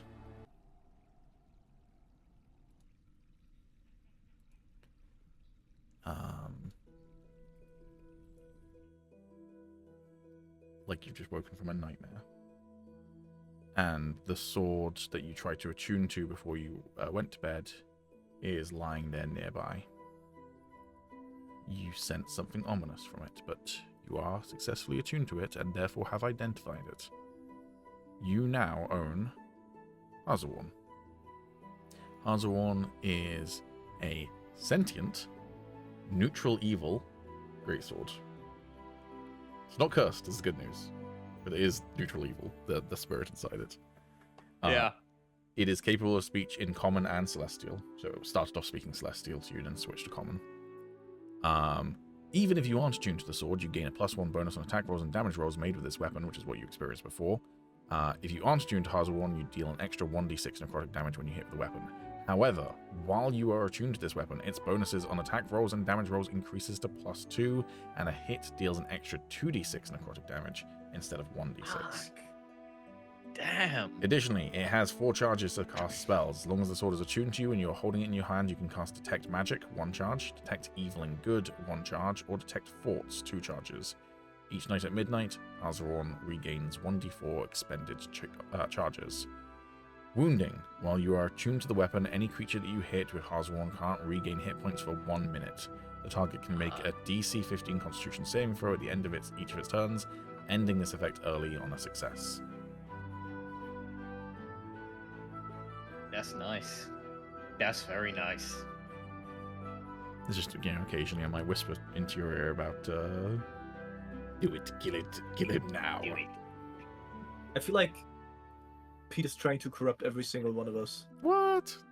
He started to Agis, now it's Soros. Hey, How he have doesn't I need to try, baby. How I'm have- already corrupted. How have I done it to Agis? This is fucking... I'll take anything he's got. This is I can't bullshit. wait for the ruin to come back at the end and just be the least corrupted out of the bunch. Yeah. And have to like fight the rest of the party. Guys, what the fuck? I left for like a minute. Seems I'll have Now to I have kill to- you now. Now I have to fight the devil from the Bible. God. Especially with Sorrow talking about bringing ruin against the fucking ruined. He's not going to be happy about that, is he? Alright. So, Agis, you attuned to the Wand of Wonder. Sorrows, you attuned to Hazarorn. Also, by the way, Agis, I forgot, you only looted one of the corpses which had 10 gold. Did you want to split that between the 4 of you, or did you just want to pocket 10 gold? Because he never looted the other bodies. Fuck it, do it. Take the 10 gold. Yeah, Everyone else got a magical over the deal. It'll be fine. yeah, I put it in your inventory. Cool. Moog, what are you doing? What are you attuning to? I'm doing my pole arm moon. Remember when we Spear said, by the thing. way, all the way back in, like when we were first talking about what we wanted out of this campaign and some of the stuff that I wanted to play with, and I said from the D&D movie I wanted to do more like attunements being a big deal. That's our I was second one of the wondering when campaign. you were gonna- Yeah, nice. I was like, any legendary item I feel like deserves some sort of scene for attuning to it rather than just attuning Wait, that's to a it. legendary? Well, Hazarorn, yeah, it's a legendary. That was also the not only was it the second one, but it was it was like the second one that had a natural 20 from its save. Yeah, that's true. Yeah, Moog, what are you attuning to something? And if so, what are you attuning to? Yeah, the moon spear pole arm druid thing. Alright, this is not a legendary, so I'm afraid you don't get a cool scene. Nah. No. You have attuned to Fairy Moon.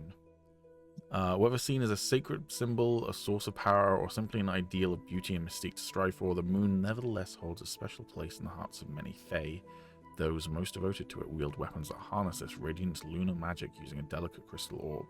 This weapon has 4 charges and regains 1d4 charges daily at dawn. Wax and Wane. As a bonus action while holding the weapon, you can cast the orb at its center. You can cause the orb at its center to shift, representing one phase of the moon. The weapon has different abilities depending on which phase is currently represented. You can activate the properties that require a bonus action as part of the bonus action taken to change the phase of the moon. Full Moon. While in this phase, the entire orb is lit up. This weapon deals an extra 1d6 radiant damage to each target it hits. As a bonus action while holding the weapon, you can expend 1 charge to imbue the blade with moonlight. The next creature you hit with an attack using this weapon before the start of your next turn must succeed on a DC 16 Constitution saving throw or be blinded until the start of the next turn. Sorry, until the end of their next turn. Crescent Moon. While in this phase, a crescent shape is lit up. The weapon deals an extra 1d6 slashing damage to each target it hits. As a bonus action while holding this weapon, you can expend 1 charge to shoot a blade of sharp light from its tip at a creature you can see within 30 feet of you. Make a ranged spell attack, +8 to hit, against the target, dealing 4d6 slashing damage. And finally, New Moon. While in this phase, the orb is unlit. This weapon deals an extra 1d6 necrotic damage to each target it hits. As a bonus action while holding the weapon, you can expend 1 charge to become invisible until the start of your next turn. You stop being invisible if you attack or cast a spell. This doesn't work during shapeshift, right? While you are wild shaped, you cannot wield weapons. Hmm. It also does not require attunement, so you Oh, doesn't- spend the night working out what it is by trying to attune to it, Yeah. basically, but you don't actually attune to it. Okay. Ooh. All right, and Luft. I'm attuning to the armor. Alrighty. Also not legendary, so no like big scene that you need to do. You have gained the armor of safeguarding. So as I said, since in the center of this armor is the shield rune, while wearing this armor, your hit point maximum increases by an amount equal to 10 plus your level. So you are gaining an extra 18 hit points.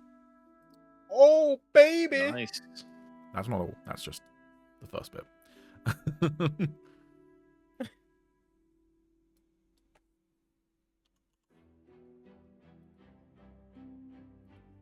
There we go.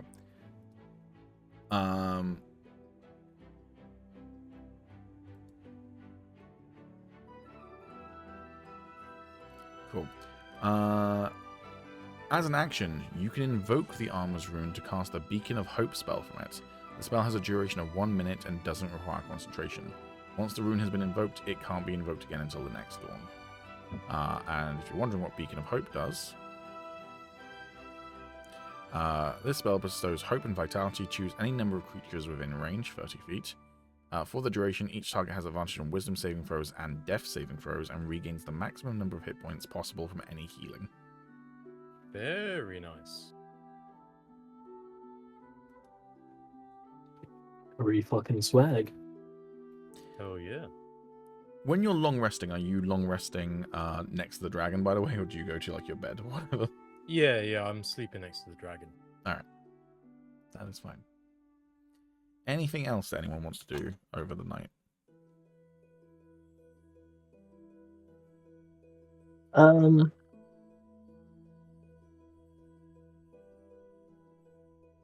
No.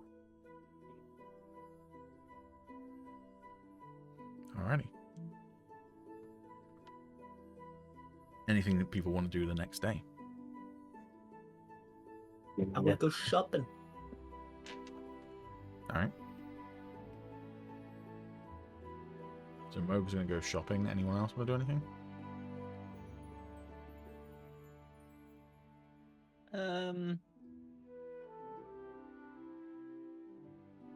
Yeah, I wouldn't mind going shopping either. Alright, we're having a shopping episode, everybody. God. Agis, did you want to acquire Identify for the day? Yes, that's what I was going to ask. Cool. So you prepare Identify. Do you want to identify a bunch of stuff? How many times can you cast it?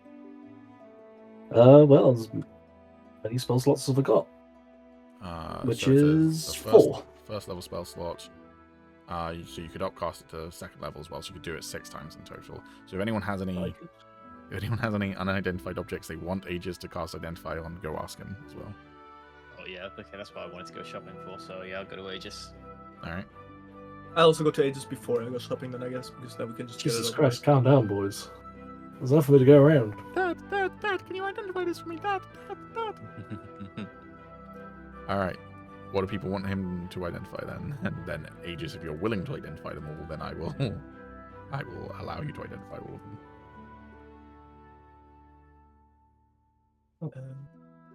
Come on now, boys, don't be shy. I have 2 unidentified equipment. I have a ball. Whatever that means.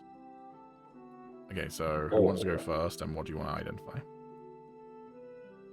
want to go first, Samo? Sure.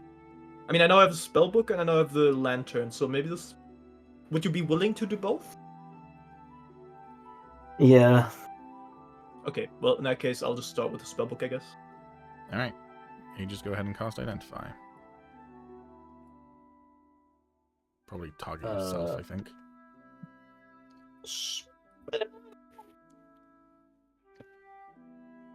Oh, that's Oriss. There we go. You can That's target that. Soros if you want.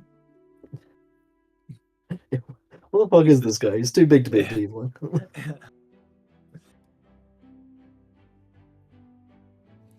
Alright, you cast Identify. On the spellbook, and identify it as an enduring spellbook. This spellbook, along with anything written on its pages, can't be damaged by fire or immersion in water. In addition, the spellbook does not deteriorate with age. Okay. You Do you go. have any need for this? As Agis? Do you use mean- spellbook for anything? I didn't really use spell books, but unless it's got spells in it. It doesn't, right? Just to clarify. It does not, no. I mean, I'm willing to give it to you. Otherwise, I'll probably just sell Oh, it. no, no, mind. It does have a bunch. It has Control Flames, Mold Earth, Detect Oh. Magic, Alter Self, Web, Protection from... which protection is that from? Hold on. I can't see which one it is. Fuck. Hold on.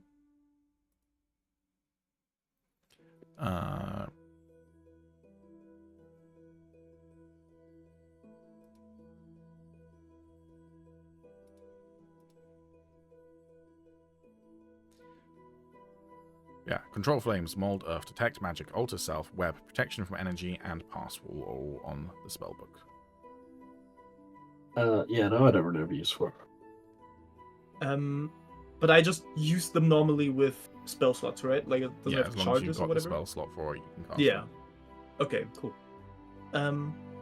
Yeah, in that case, I'll just keep it, I guess, and I'll ask for the lantern to be identified. Alright, cast Identify again then, Agis. Alright, you are, boss. Again, as long as you're willing. You can say no. You can start charging them for it if you want. I'm just being used for the fucking magical fucking magic item detector. Alright, Oh my god, that's so expensive. What the fuck is this? you have also got Gravekeeper's Lantern. So I'll re-describe it. First of all, this four-sided metal lantern has a short black candle held within. Each side of the lantern holds a face twisted with a grotesque look, as if frozen in terror and recoil. The cold, darkened metal gives little comfort, but the staunch black candle's green flame helps hold back the darkness at the very least. As an action, the user can light the lantern. It can burn for up to 1 hour, all at once, or in several shorter intervals, each one using a minimum of 1 minute from the duration. The lantern regains all expended time from the duration daily at dusk. Ghost light. When lit, the lantern sheds an eerily green dim light in a 15-foot radius. This light can be ignited or extinguished through natural or magical means. If an undead enters into the ghost light's radius and has a challenge rating less than or equal to half the user's proficiency bonus, it becomes frightened of the user. This effect lasts until the creature can no longer see or sense the lantern, or until the light is extinguished, whichever comes first. The lantern remains lit only as long as it is on the user's person, though it doesn't need to be held, so you can like hook it to your belt or whatever. Pretty fucking cool. That is pretty fucking cool, but I think I'm just gonna sell it. This thing is so fucking expensive. Jesus fucking Christ. Holy shit. Alright, yeah. That's pretty fucking good. Alright. Oh, by the way, what are you doing right now, Left? You just like hanging out with everyone, or are you doing anything else specifically? I was probably just gonna wait to see what Shirogane was doing, because I don't really, now that we've got his mask back, I don't really know what his plans are, so I think Alright, I'd meet cool. up with Yeah, him. you can go have a conversation with him in a bit. Cool. Identifying Soros' ball then, Aegis? Yeah. Alright. This ball is the Iron Bands of Bolaro. Usually, this rusty iron sphere measures 3 inches in diameter and weighs 1 pound. Whoever wants to, it's not an item you need to attune to. Now that you've identified it, you know the command word. You can use an action to speak the command word and throw the sphere at a huge or smaller creature you can see within 60 feet of you. As the sphere moves through the air, it opens into a tangle of metal bands. You'd make a ranged attack roll with an attack bonus equal to your dexterity modifier plus your proficiency bonus. On a hit, the target is restrained until you take a bonus action to speak the command word again to release it. Doing so, or missing with the attack, causes the bands to contract and become a sphere once more. A creature, including the one restrained, can use an action to make a DC 20 strength check to break the iron bands.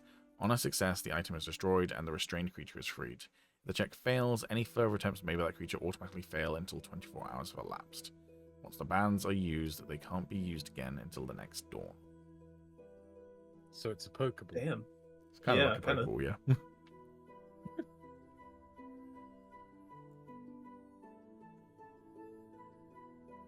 So now that It's you've also worth a lot of gold. identified it as well, you know the command word.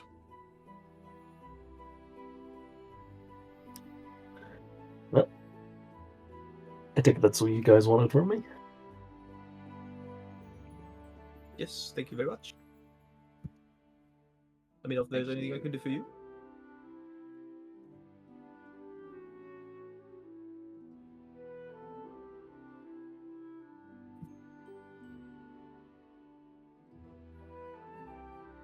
So, I'll go to the store, I guess, next.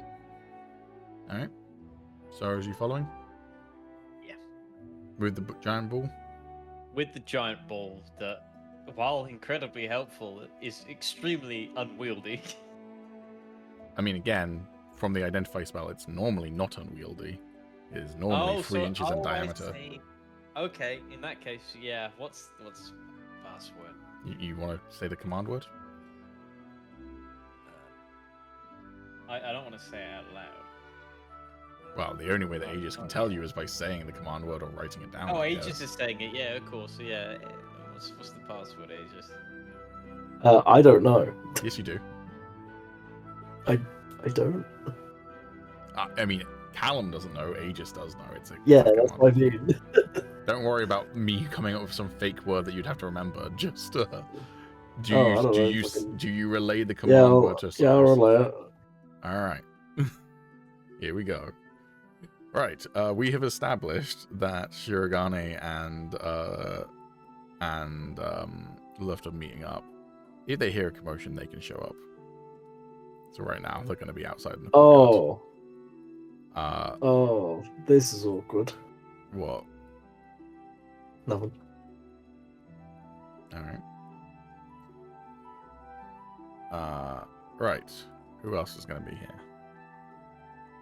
Celeste is It's not like going to already be. inside there. It's so fucked. Yep. Tarek is not going to be here. Oh, Gyferia will be here. was Gion will be here. Root Beer will not be here. Dai will be here. And Fienzen will not be here. Moog, did you want to have already left for the shop, or did you wait for Sorrows to be done? I mean, since we were both going to Aegis to get our stuff identified, I guess I would have known that he would have come along as Oh, well. So I would I have don't need to waited. go to the shop anymore. Oh, okay. okay. Well, if you communicated that, then Moog, it's up to you. Do you want to be present for this or not?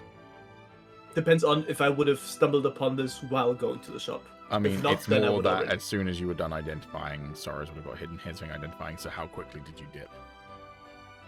there's something inside there, man. I guess I wouldn't have like super hurried. I guess I could be here for this. Alright, I'm going to say you're down the stairs then. You seem Okay. non-committal, so you can be Mhm. available to show up, but also not quite here yet. Yeah, okay. Alright, as you say the word, like Sorrows says, what's the command word? And you say the command word, the ball suddenly expands again, and in its place, Oh shit. a bear that's about human size spawns out. Looking quite humanoid and taut and muscle, it starts to sniff around and goes... And we'll be rolling initiative. Old. Once again, the gods shit in my food.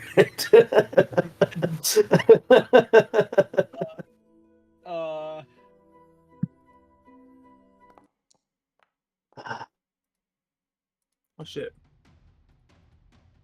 Fun fact, by the way, this is a completely randomized, just purely based on size monster. I haven't looked at its stats yet. I don't know whether you can beat it or not. Yeah, you can probably beat it. I was like, I'm not bothering to balance this. If you open the cursed orb, that's on you. Yeah, good thing you have advantage. Fucking werebear. Oh god. All right. Dai's going I first. can't wait for Samo. I can't wait for Tommy to become a werebear as well. Yeah, He's look gonna get in here fucking right bit. now. Get whispered to by an evil sword and turned into a werebear in the same 24 hours. All right, I so can't wait. Dai's going first. Reckon he'll just hit you with a fireball. That seems like a pretty Dai response. He's going to cast Chill Touch. Did he shoot him? That's Chill Touch, but okay. It Yeah, didn't pull out- sound like that. He pulled out Sounded his like he Glock. pulled out a fucking shotgun. Didn't sound We're like a shot at the renaming. last, We're okay. renaming Chill Touch to Lich Gat. Lich Cat.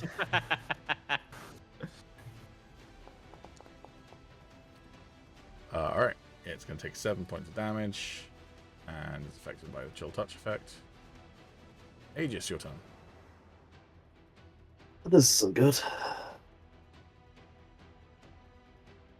Do I want to be smart and be out of combat?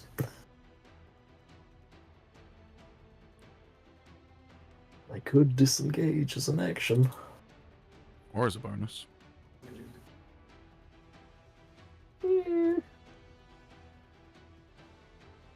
Yeah, you know what? I will disengage as a bonus action. I did a stupid thing if you heard that. What to do? Hmm? Yeah. Although I'll scramble back and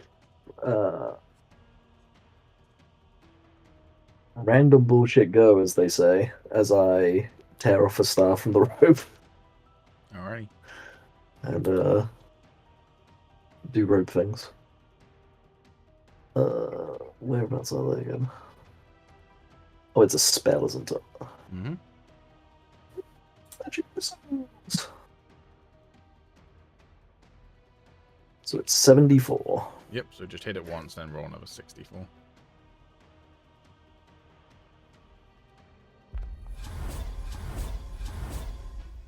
So, and 64, which will be 64 plus 6. I'm adding the +6 on there, so you That's don't. fine. Alright, so 20 damage. Alright. And I'm ready to go. Alright, so Rolling it's your 4 turn. once out of 7 rolls is kind of diabolical, by the way. There's 1d4, what are you going to do? It's a 25% chance to roll 1 on each one, so. So, what you doing? I am going to target. You're going to go to Target. I thought you weren't going shopping anymore. Okay. And then I'm gonna rage. Alrighty. Except I'm gonna yell louder than I ever have before, and I am gonna get big. He got big. Oh!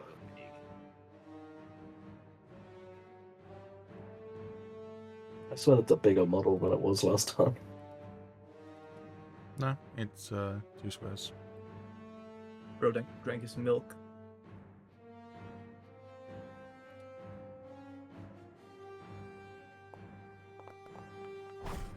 It's a A fucking lightsaber? lightsaber! Lightsaber. Damn. It's a flaming sword. Y'all are. It's a fucking lightsaber! We all said the same thing. He's Yeah. pulling his saber up!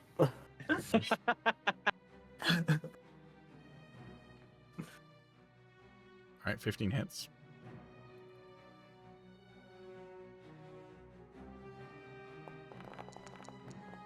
Take it that's already doing the yeah.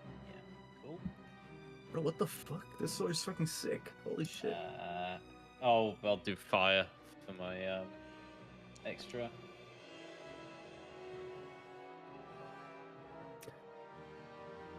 Alright.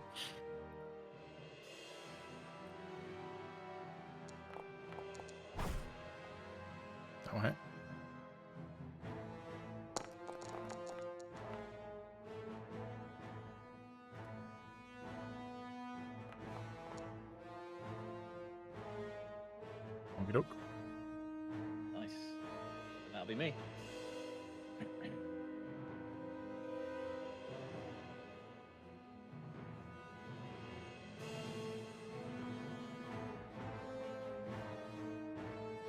I'm just gonna go to the loo. I'll be right back.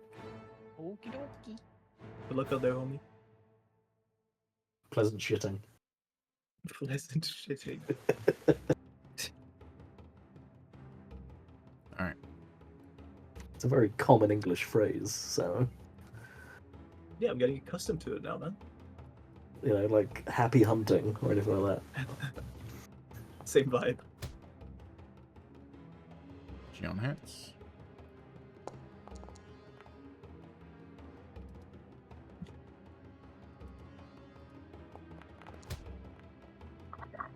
Gion hits.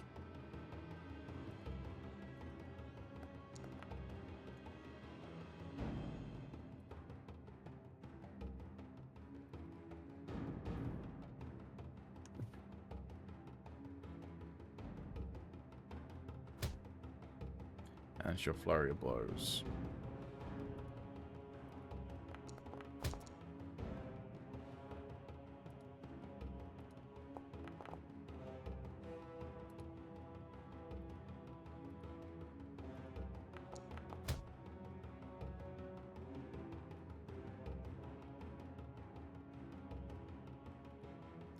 Alrighty.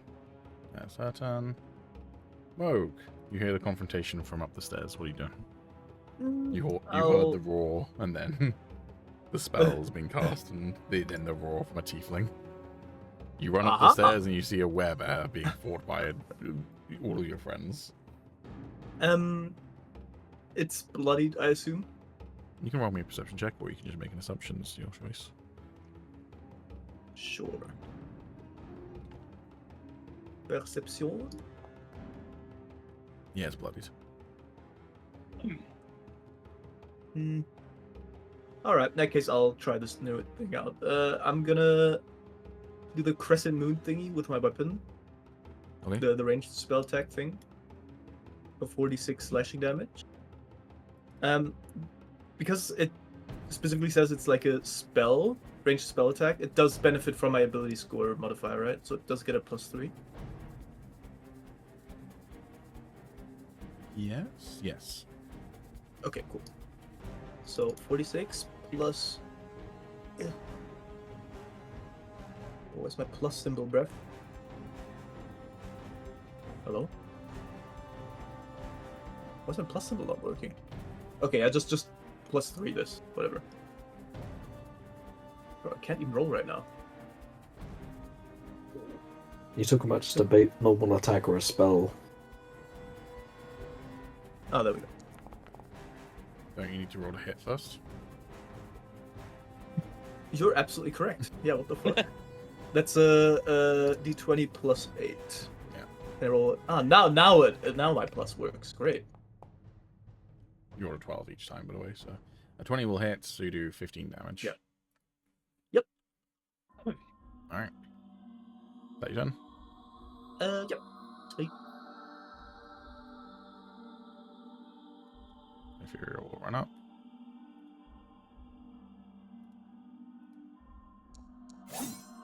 She hits.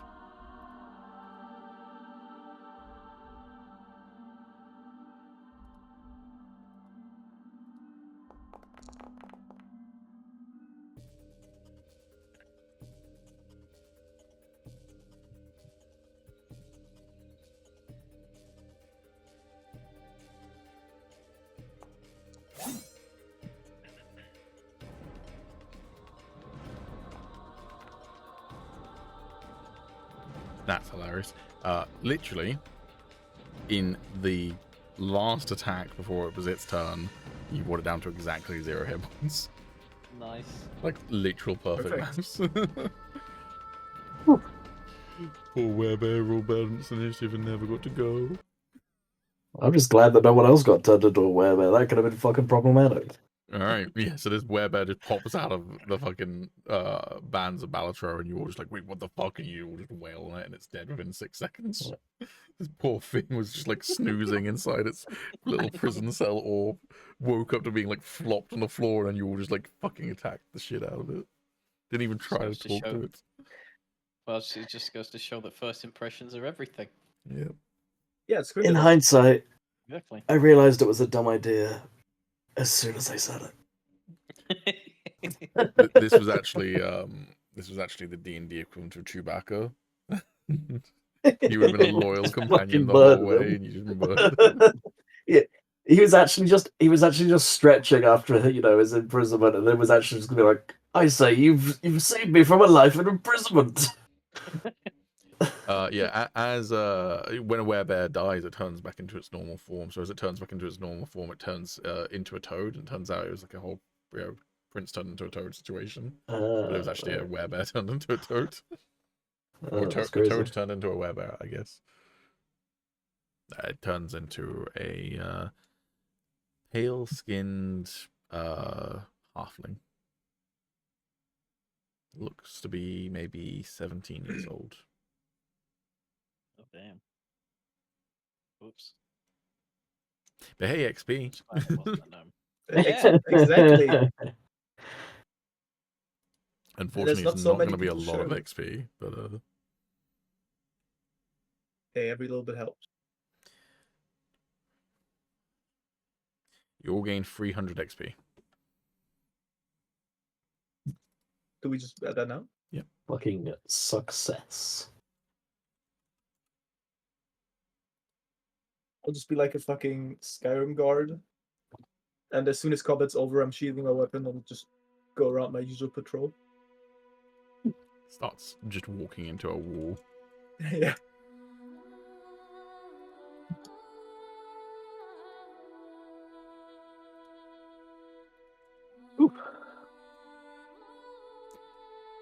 All right.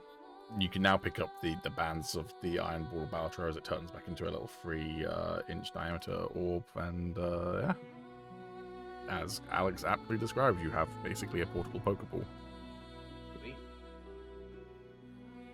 which does not require attunement either. So.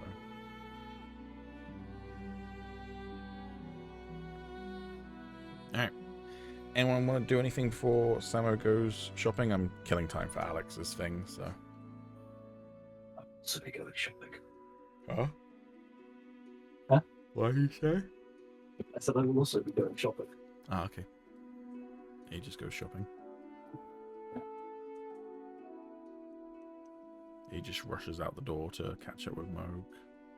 Says, Well, I'm just gonna go shopping, but probably, excuse me, not to where he's going. okay. Well, as you race on after him, you say, "Wait up, old man," to someone who's 17 years older than you.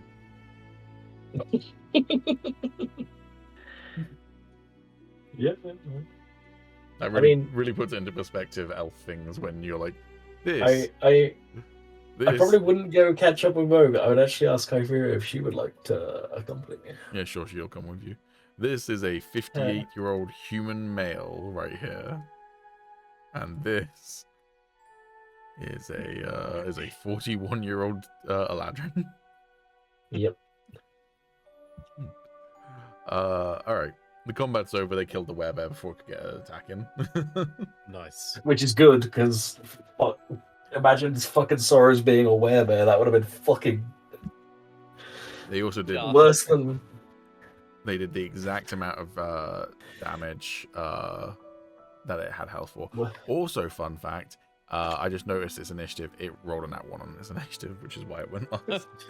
Yeah, I wonder why. It's been in prison for God knows how long. Yeah, it was just snoozing. To be fair, it wouldn't have been that bad if Soros became a werebear, because then he could have turned Luft into a werebear. Plus, every time that someone swore around him, he could then go, "Hey, we're werebears, not scared." No, sorry, yeah, we're werebears, not swearbears. There we go. Swearwolves. Yeah, I think that's probably why, because we were trying to switch it Yeah, from wolves to bears. yeah, it threw me off. All right. You find Shirogane out in the courtyard of the palace. not Mogluft. How's it going? He says as he looks over you. He's looking at a tree that you may have noticed in the courtyard, but you're fairly certain wasn't here when you first arrived. Yes. Going alright. What's up with the tree? Dunno. It's pretty though. Doesn't really look like it's from around here though, does it? It's like an oak rather than a palm tree. What type of tree was it, Samo? Yeah, it's like a very luscious oak tree, I guess. Yeah, that makes sense. Yeah, rather than a palm tree, which would be like the most common thing in this area of the world.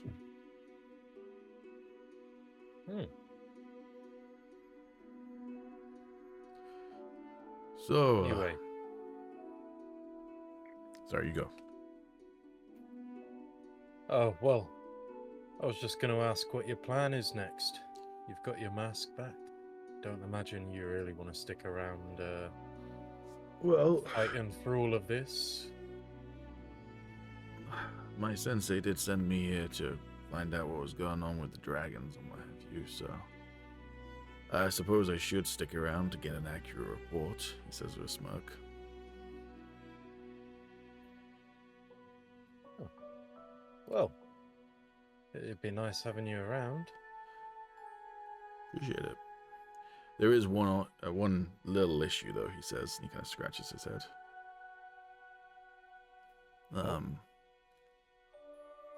You know how some magic items, they take a kind of toll out of you to be able to use them? Like, there's only so many that you can, like, split your, I guess, power across, if that makes sense.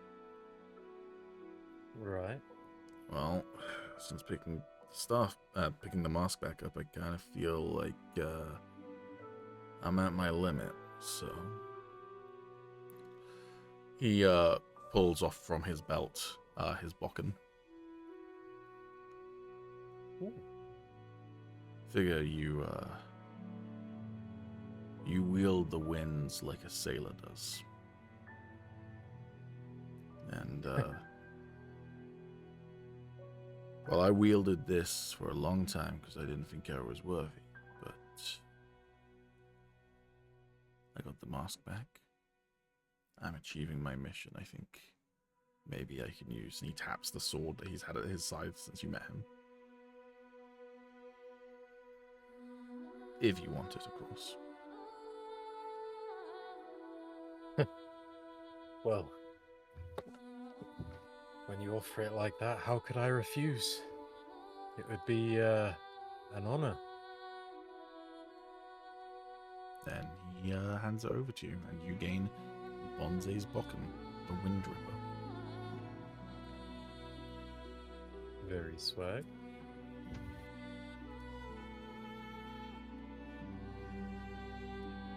It does require an attunement slot, however, so if you want to attune to it, you're going to have to unattune from something. You've got the same issue as he has, but nonetheless, it's Yeah. it's a good in-character reason for him to give it to you, so...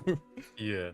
If you're wondering, by the way, Alex asked a while ago whether he could get Bonze's Bokken, because he, like, found it in, like, the item stuff, and I was like, I think I can make that work with an idea I already had in mind to bring an NPC in who was going to be a samurai, and I was like, yeah, sure, I'll just have him wield the thing that Alex wants and eventually give it to him, or Alex will kill him and loot it off him. One of the two.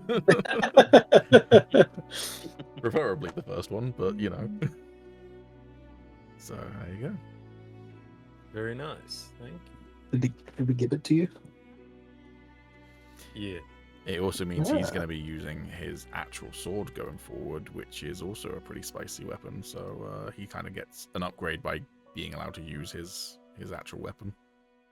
Oh, he has two weapons. I thought he only had that. No, he carried the Bokken, a magic katana of some kind, and also has an odachi, which is a like shorter katana.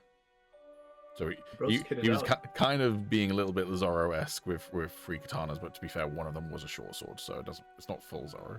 Yeah. Damn. Bad. And one of them was made of wood, so also not full Zara, but you get the idea. Sure, close enough. Yeah.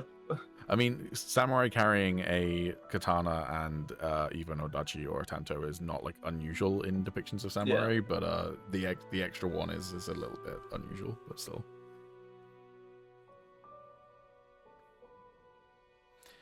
Alrighty. Anything else you wanted to do before the people go shopping, Luft? Or did you want to go shopping as well? I would like to first go and attune to the sword. That does And take a long... unattune from the dragon wing light crossbow. Oh, it's you can another do both long of those, rest. but that's long rest, which you can do while other people are shopping, but it just means you're out of commission for 8 hours, basically.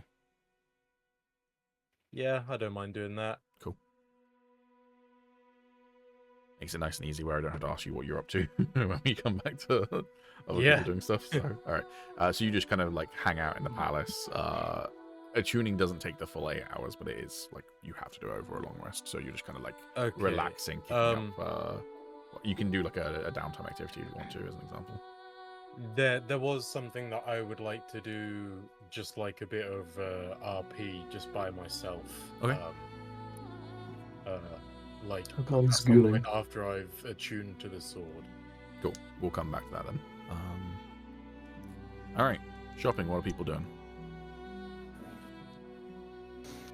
You want to go first, Agis? Should I?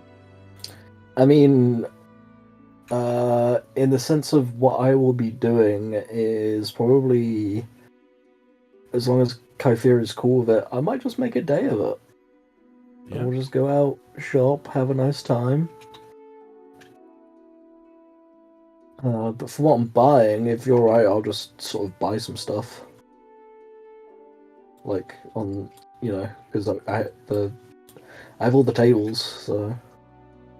Yeah. Unless you need me to tell you what I'm buying. No, if you know what you're buying and you've got the goal for it, I ain't going to stop you. Cool. Obviously, the only thing Yeah, you if get involved in Kythera is if is... you're haggling and what have you. If Kythera is down for it, then I'll make a day of it and we'll head out and do, I don't know, usual date things. Do you want to roll me just a persuasion check to see how well your date goes? No, because it's going to be bad. You can roll it with advantage because she's assisting. Oh, one of those was a nat one, so you're welcome. Thank you. It was the second one that was a nat one. Okay, it wasn't a guaranteed breakup. It's the sort of awkward early dating stage where like you've known each other for a while now. There is a connection, but like changing it to a romantic connection is a little bit awkward, but not bad awkward per se, just awkward. Okay. All right, Moog, what are you buying? What are you buying? What are you selling? Just before, because I wanted to go to the magic shop, I just had a look through it. And apparently they also sell one Bonze's Bottom Wind Ripper. No, they don't. Ignore that. I'm going to quickly get rid of it. it's not a unique item, but it does somewhat undercut the moment if they sell one. So. Okay, first of all, I want to sell my my lantern. Ooh, wait. They don't have enough money, is that? If they don't have enough money, then they'll pay as much as they can for it. Where do I see their money again? You don't. Ah. So if it's grayed out, the money, basically, they don't have enough money. Yeah, but I will let them buy it for the full amount. It's just that it will be, as in like for all their money, but Yeah, no. Fuck all that. Okay, in that case, I'll hold on to it, and I'm just gonna buy 2 things. Fire Breath Potion. And a Growth Potion.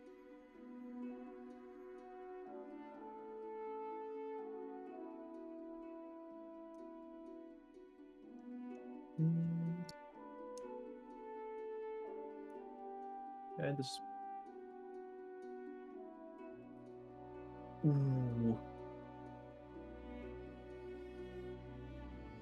Yeah, I'll buy that.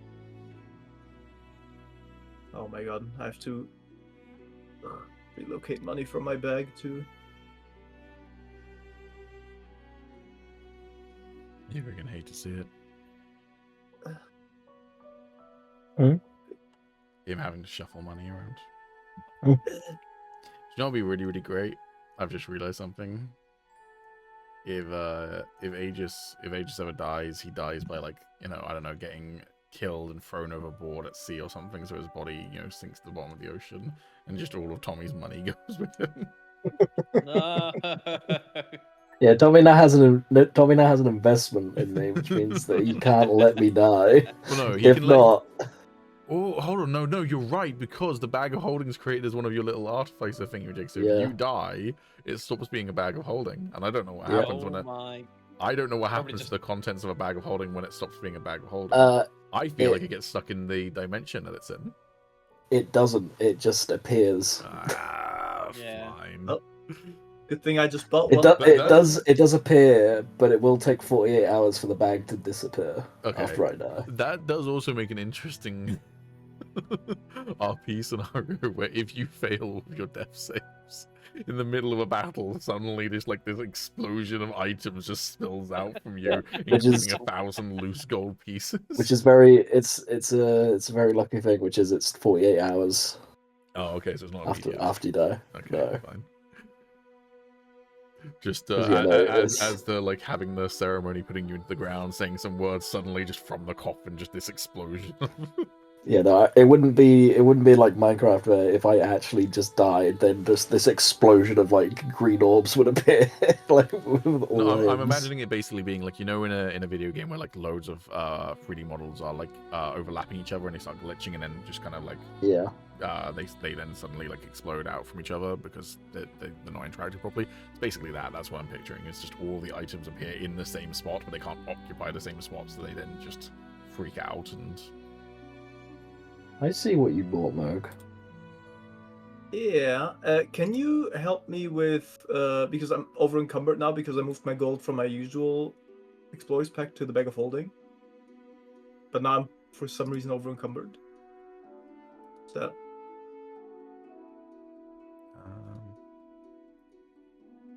Yeah, for some reason your bag of holding wasn't set up to make it weightless contents. There you go. perfect.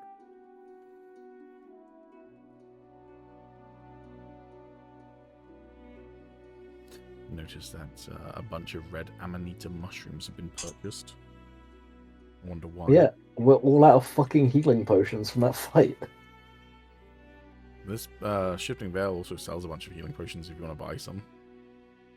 I could, however, they're a lot more than 5 gold. This is true, but also if you wanted to sell a particular item that the person can't afford, then you could,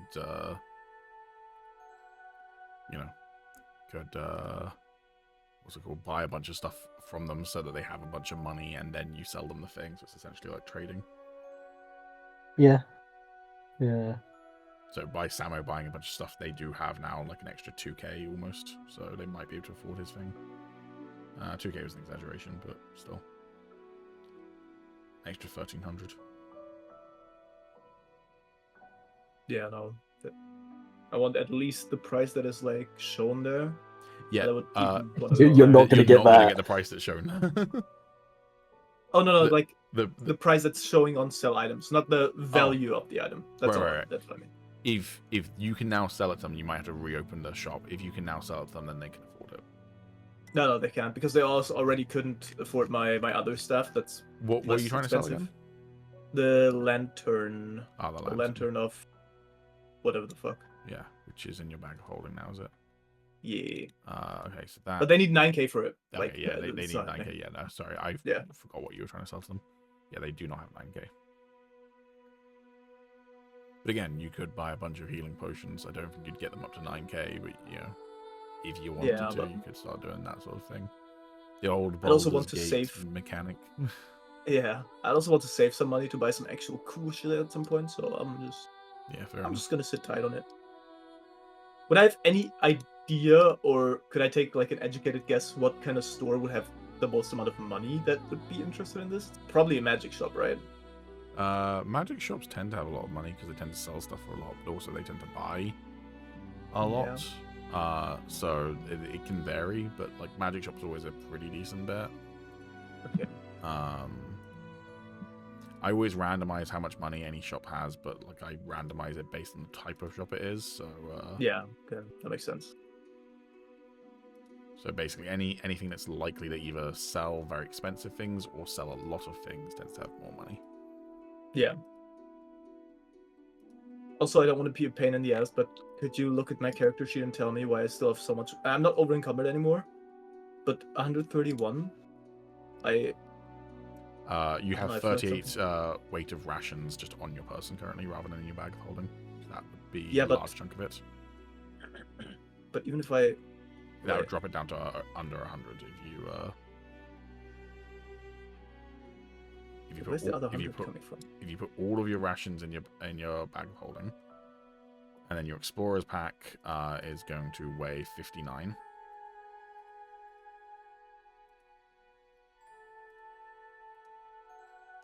Oh, the explorer's pack also has weight. Okay, never mind. Yeah, and the bag of holding itself weighs 15.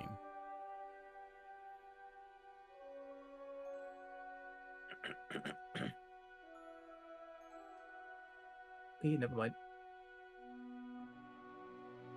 Right, that's good. Cool. To be fair, I know that the encumbered bar has like 3 sections to it and changes color and what have you. You have no negative impact until you're over encumbered. So like being in the 3rd slot and it being red doesn't mean that you're getting any negative repercussions. It's just warning you that you're nearly there. Okay. Cool. Anything more for anyone else? I'm good. Also, looking through the other shops, I think the shop that has the most money, especially now, is the one you're at. So. Okay. All right. Anyone else doing anything else that day? No.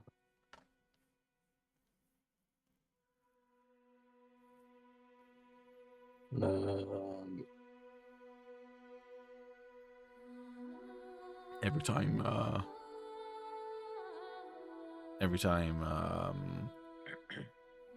what's it called? Agis walks into a shop and goes and buys a bunch of red amanita mushrooms. It's just Kytheria sitting on the one romantic partner chair that's in every single shop when you're waiting for someone to finish with their shopping. He goes with his fucking mushrooms again. We can go to some of her drops if you want. It's the fucking Hank from Breaking Bad meme where it's like, they're not mushrooms, all right, Kytheria, the investments in health potions, all right. Speaking of the weapons she's using at the moment, what are they? She currently wields as her. Oh, she can sell some stuff actually. She might sell some stuff while we're here because she's got a bunch of crap she doesn't use. She currently uses a dagger of the deep as her main weapon. And she also wields a vicious dagger as her offhand. She does have a scimitar of vengeance, but doesn't really use it because she's not very good with it. And she also has a dragon slayer rapier, which she occasionally uses. Okay.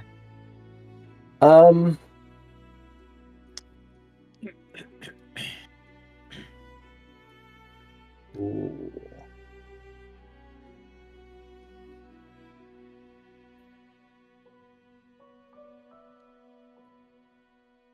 So Alright,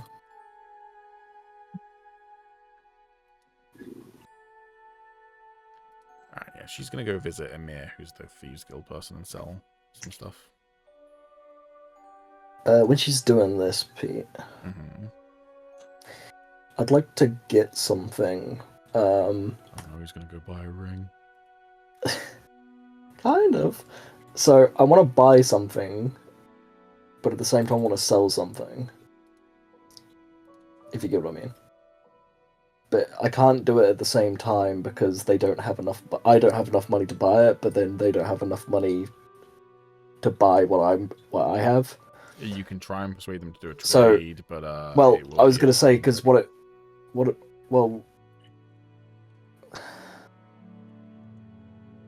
I don't know, because what I was gonna say was it would be a trade and then just splitting the difference of whatever I To have. convince someone to trade rather than just buy and sell stuff is a persuasion check because it's not the Okay. norm. I mean, I'll try that then. Okay. Uh,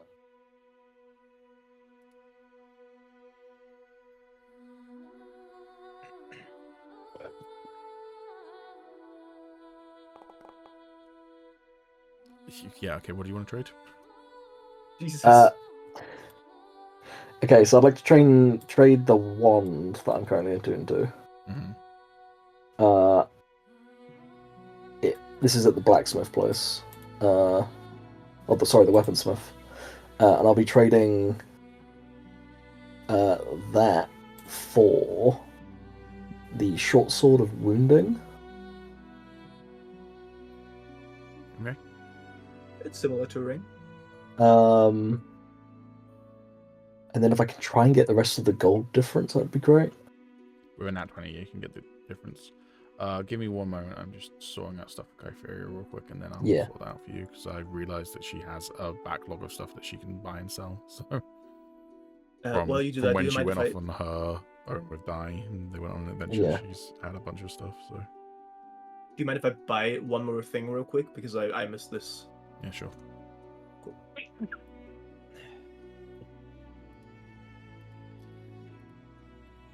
Pretty sure the Ruin sold that short sword of wounding.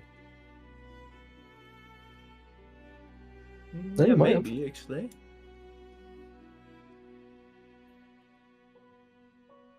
Or did he have like a long sword of wounding? He might have had a long sword. I do remember some sort of wounding weapon, but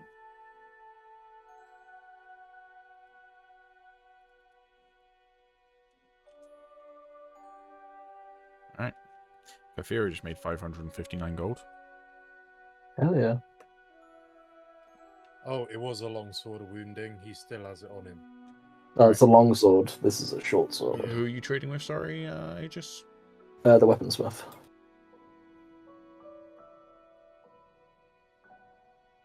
Oriss Weaponsmith, cool. And what did you want? The short sword of wounding. So short sword of wounding is gonna cost 5,100 gold. He would buy the Wand of Wanderer of you for 7,000 gold. So you can get the short sword of wounding and 1,900 gold. Is that right? I hope so. Cool.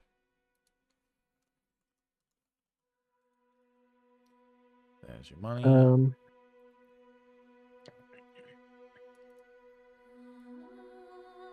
Man, there's also a dancing rapier, which sounds really fucking cool.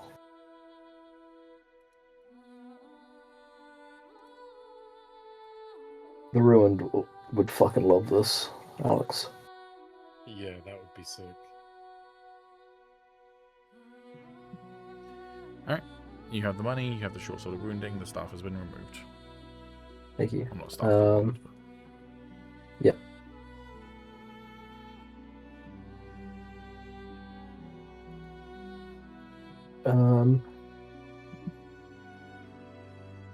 Hell yeah. Ooh, actually, tell a lie. They still don't have the money to pay you the difference. They can pay you 1,500 of the difference, so minus 400 of current gold. Okay.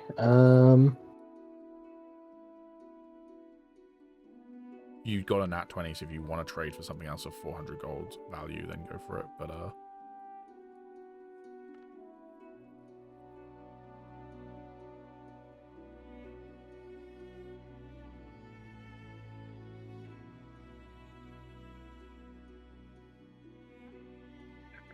I don't see anything there for 400, but I do for 500.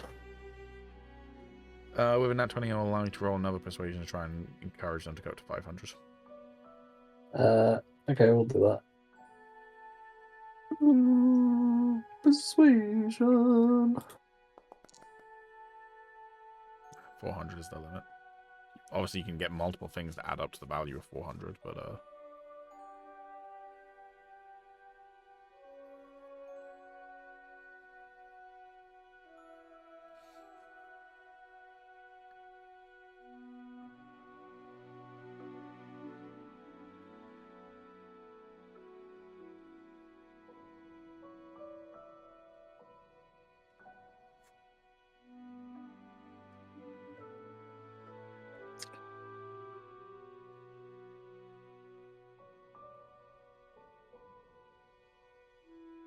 Um.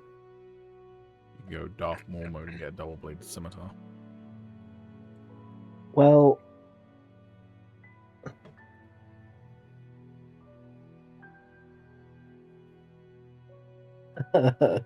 Oh man, I kind of wanna. I kind of wanna do something else, which is just gonna be even funnier.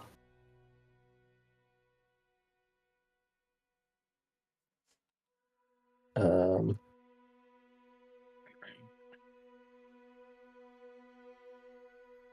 What if I was to throw another item into this mix? I mean, the issue is that they don't have the money. Not they. But I want to trade more. What, to get more items of value back that you can trade for? Yeah. Yeah, sure. What if I was to give them the arcane grimoire in my pocket? The Arcane Grimoire. So that'd be for another 7,000. So then you'd be looking at a 7,400 limit to trade back. Okay. Actually, you're offering them an Arcane Grimoire and a fucking blacksmith. They'll offer you 6,000 versus 6,400. Okay.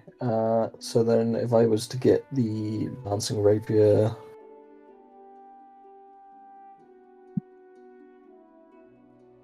that would leave me just shy of 3,000. 3,150.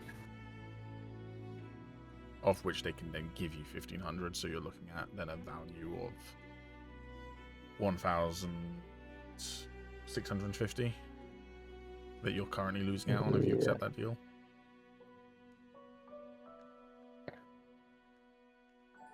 I mean, just for investment wise, I'll also try the Frostbrand short sword. Okay. So hold on, you're doing Dancing Rapier, Frostbrand. That's 6,000. I should leave 50 gold. 6,350. So you're gonna end up with an extra 350 gold from them. Yeah. Cool. The art of the deal. Voila.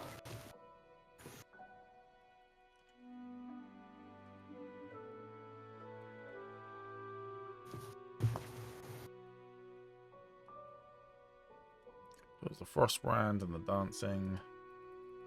I have a present for the ruined when he comes back. Oh, hell yeah. Tell me the ruined like a magical rapier that will like fight beside him.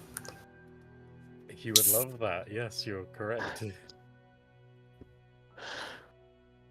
He can talk to it. Alrighty. I go back, but Yeah, he doesn't care.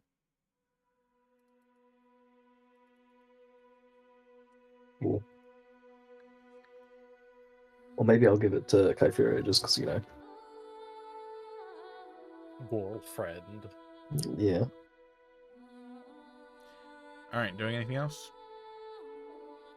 No, I'll meet up with Kyphira and head back. Okie dokie. Ruined, you were doing a thing while tuning to the, Do you want me to just delete the other two equipments? Oh, I hadn't gone around to that. Yes, please. Yeah. Yes. Luft is gonna do some things. Give me just one moment. Okay.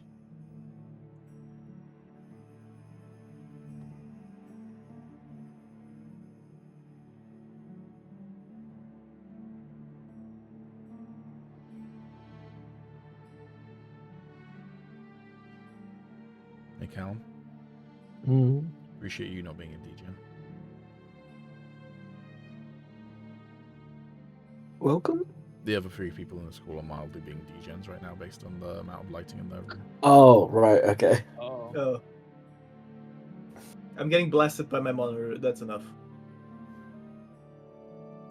This fucking Good enough. guy, throughout all of our playthroughs of Baldur's Gate 3, whenever it would go to a loading screen, his room would just go pitch black, and then he would complain about being and then suddenly blinded by it. flashback. Yeah, and it's like yeah. the way to fix that is to turn the light on in your room, and he would just refuse every single time. Not a true experience. I'm happy with that.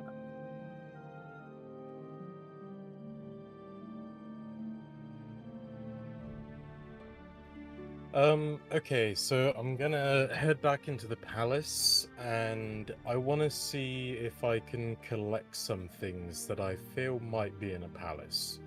Okay. So I'd like to try and find a cloth of some kind, something quite nice. I think that's probably fairly doable without a roll needed. I'd also like to find a couple of candles.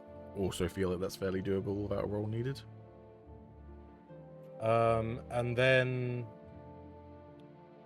This man about to go donkey on us. Oh yeah.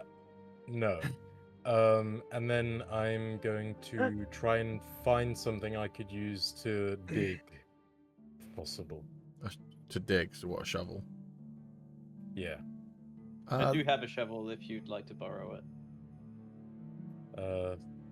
Yeah, if he's around, and he just happens to have his shovel out, and Luft can see it and be like, "Can I just?" Yeah, you might have seen it on his backpack before. You haven't really traveled with him actually that much, but still, you might be able to assume that someone in the party might have one and could ask around. Yeah, I'll ask around and get cool. a shovel. And then Turn it into a dog and dig it for you. I will head outside and I'll sort of have a look around the gardens for like a nice calm spot with a bit of a breeze blowing and like a tree with a bit of shade if possible. Sure. And then I'll start to dig a shallow-ish rectangle hole. Okay. And once I'm done with that, I'm gonna lay the cloth down in the hole, so that it's, sort of on the outside of the hole as well, but covering the inside. And then I'm gonna get on my knees and slowly start removing my longbow, quarterstaff, scimitar, and short sword, and carefully place them in the hole. Okay.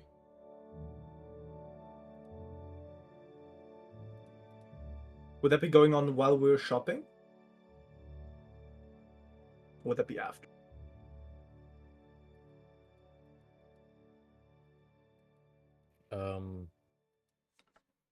I don't know. It's up to you. I suppose while you're shopping, because I would still be taking that time to attune.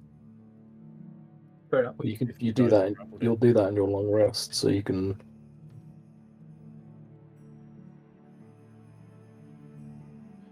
So remind me, sorry, what are you putting in the hole? Your longbow? My longbow, my quarterstaff, my scimitar, and my short sword. Alrighty.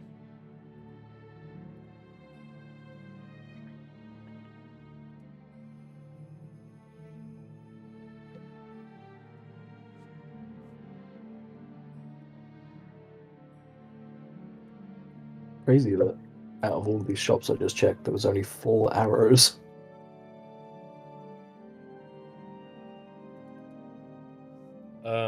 And then I'm gonna, like, before I wrap them, I'm gonna place one candle down on either side of the hole, and I'll use my druidcraft cantrip to just sort of like flick my hands and light the candles.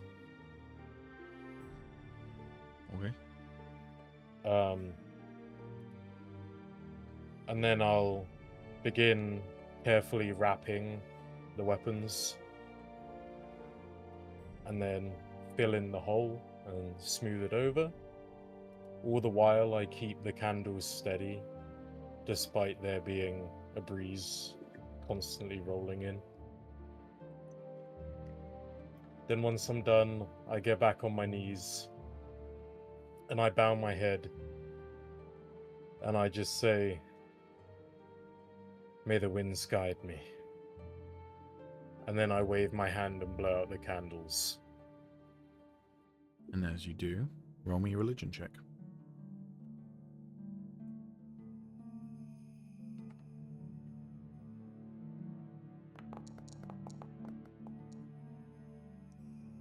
Alright, have an inspiration point.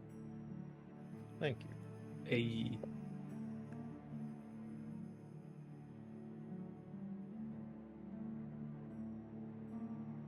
And then I'll get up and head back into the palace to wait for the others. Alright. Over the course of the day, people will recongregate into the palace, so what do people want to do once they are all back together, if anything?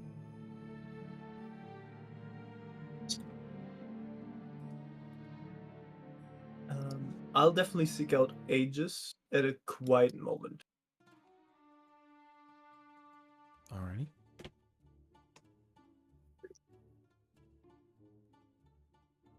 You seek out Agis during a quiet moment. Would he? I assume he would be with Kythera? Yep, or Yes, no. Okay, in that case, I'll find you guys and I'll say, Agis, a word. yeah, sure. What's up, Mike? And I'll Alone or? yes, possible. Catch you up with you in a bit, she says, and she walks away. Yeah.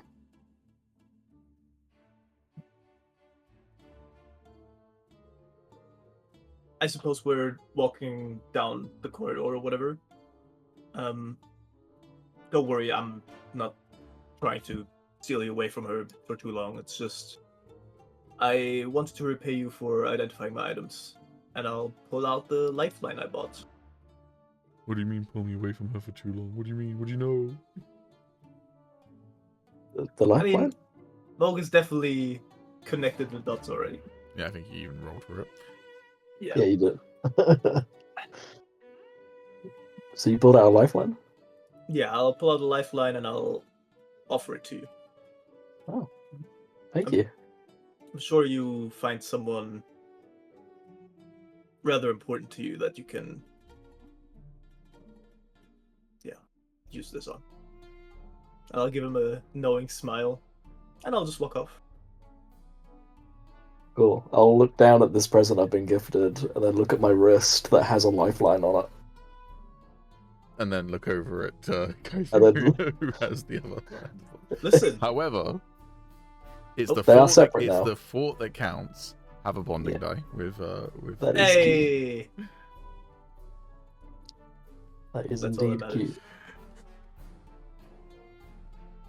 when did you actually get that? That must have been so many sessions ago, no? A while ago, It yeah. was one of the Yeah, I sailors don't taught you how. remember I that. can't remember who did it. Yeah. One of the sailors Wait. taught you how to make the lifeline, and then Agis went and made one for Kythera.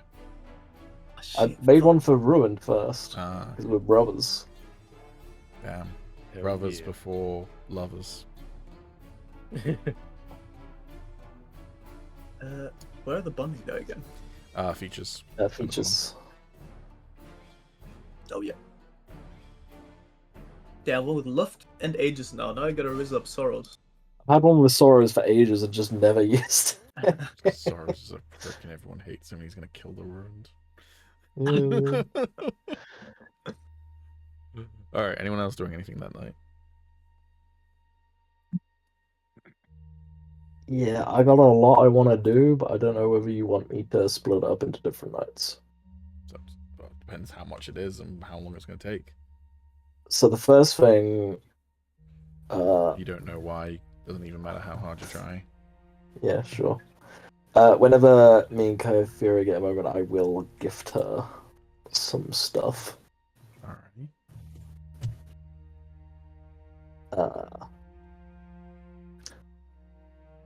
Whether she accepts them or not is a different story.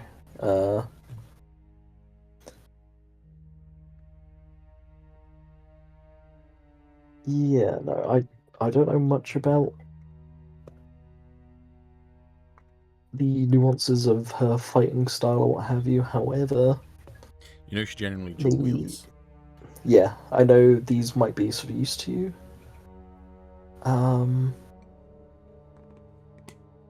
So yeah, I mean, use them if you want, I guess, or not.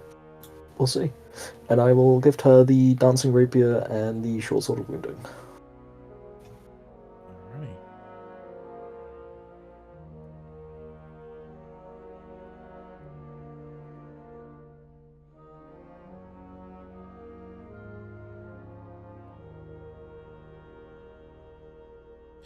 Hyperia is, and she was already, and then she sold a bunch of stuff, and now she's right back out there again. It's starting to become that cliche of the small woman who, when she goes through security and has to like give up a bunch of weapons, she's just going. The rapier is kind of cool because she can just fucking use a bonus action. It now floats, and it's basically like a spiritual weapon. Yeah, she has. It's very cool. 2 daggers, 2 rapiers, 2 short swords, and a longbow.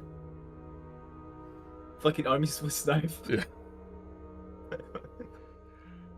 But let's have a look at what would be the best setup there.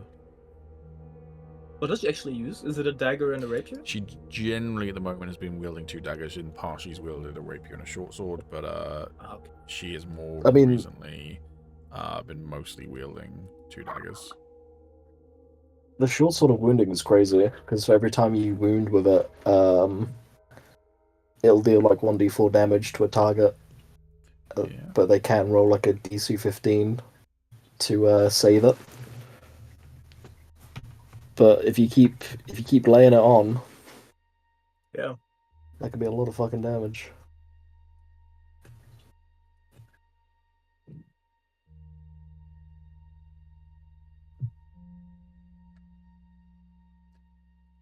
And the dancing rapier.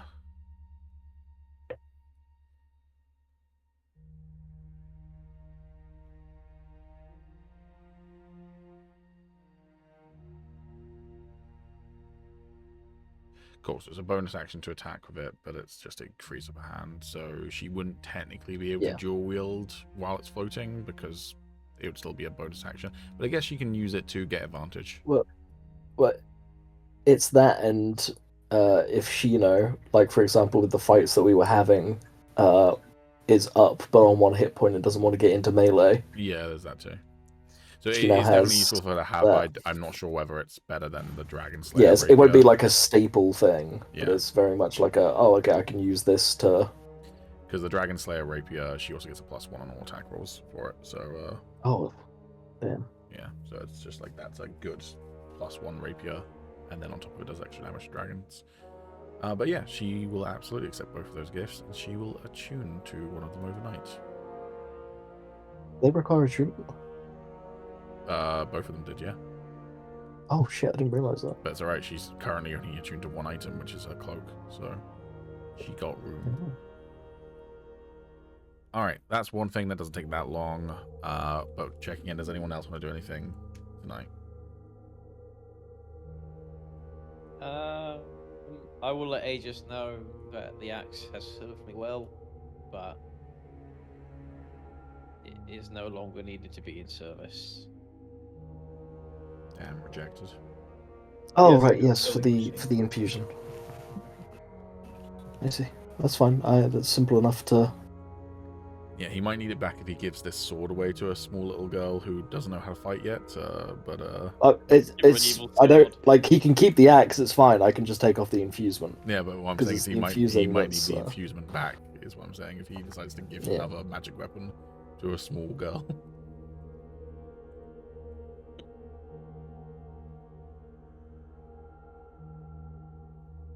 God, I had a fear for a moment there was a wasp flying around me, but it's alright, it was just a fly. So yeah, no, I'll Moving take off from the my windows. infusement. Sadly to remember. Alrighty. Ages, what else did you want to do that evening then? This will be when we long rest. Okay, what are you doing? So if anyone else has got anything else, then I'm also good to long rest. Particular. cool. So now I'm in the privacy of my own room. I'm gonna get out. Oh, You're book. getting out the Demonomicon. Yeah, The spicy shit. and I'm gonna identify it, or at least attempt to. I have a bad feeling about this. Wrong campaign, man.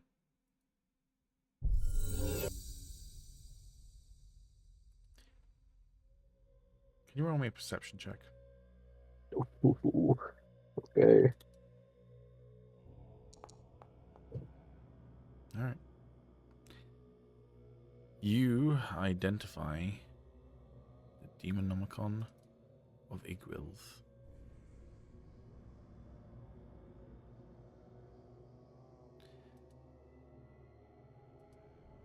This is an expansive treatise documenting the Abyss's infinite layers and inhabitants. So Halabar, basically. It is the most thorough and blasphemous tome on demonology in the multiverse. The tome recounts both the oldest and most current profanities of the Abyss and demons. Demons have attempted to censor the text, and while sections have been ripped from the book's spine, the general chapters remain, ever revealing demonic secrets. And the book holds more than blasphemies. Caged behind lines of script roils a secret piece of the Abyss itself, which keeps the book up to date no matter how many pages are removed, and it longs to be more than mere reference material.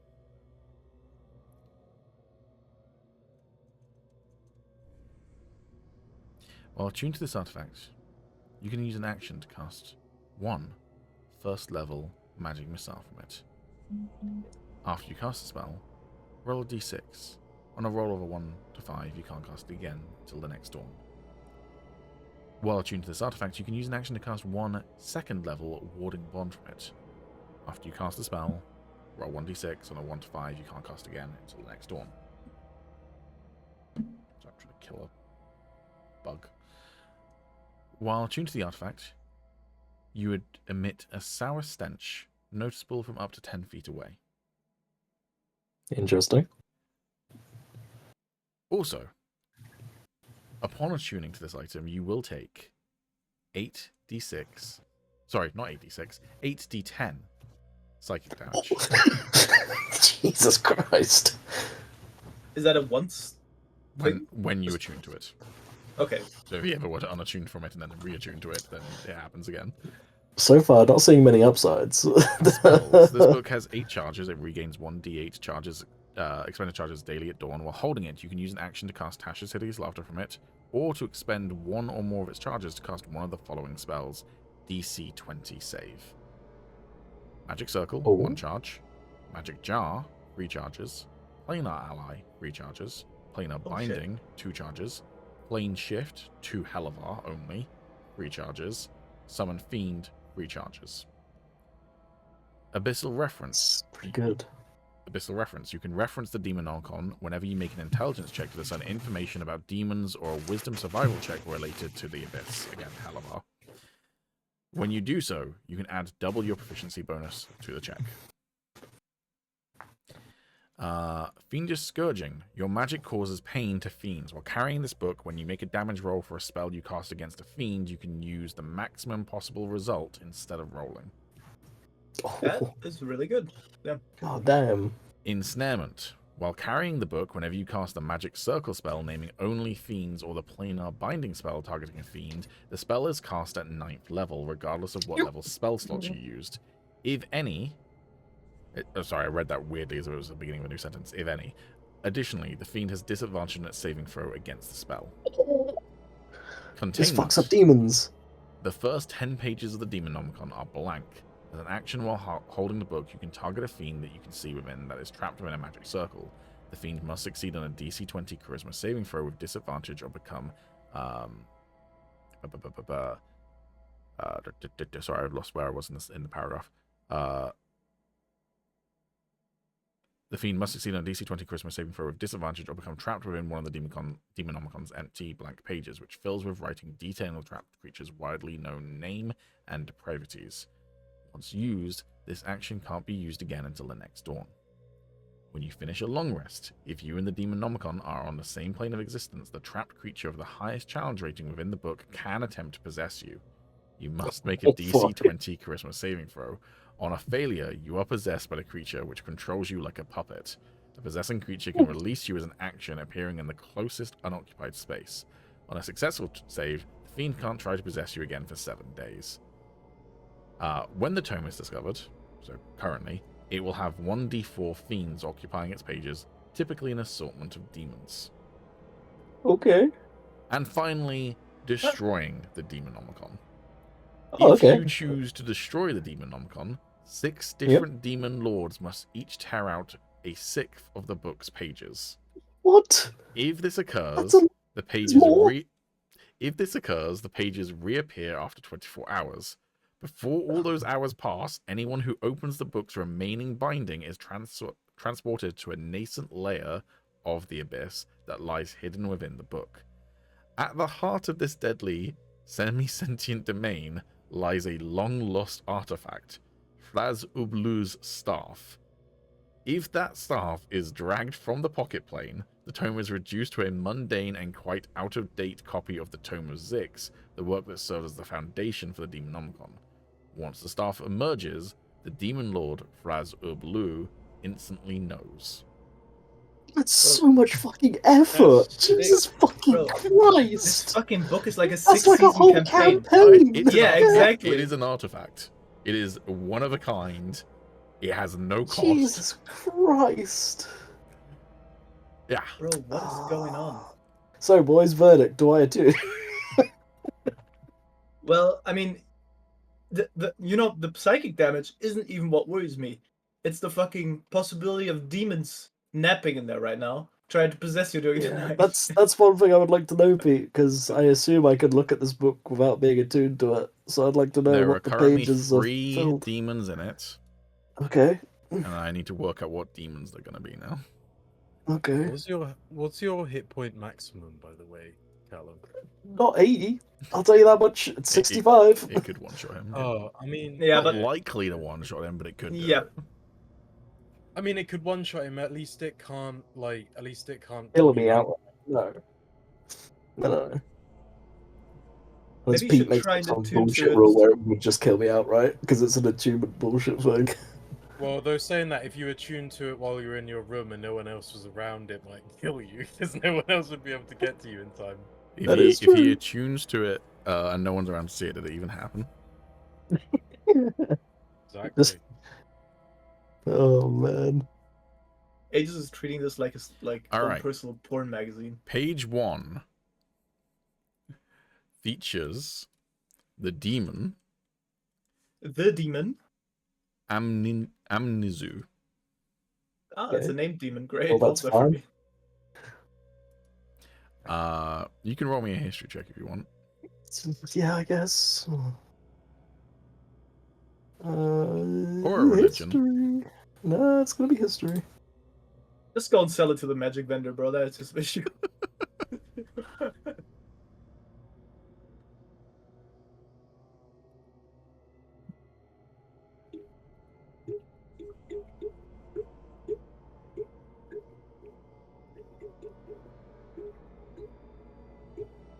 Oh, sorry, I didn't see it pop What? up. 22.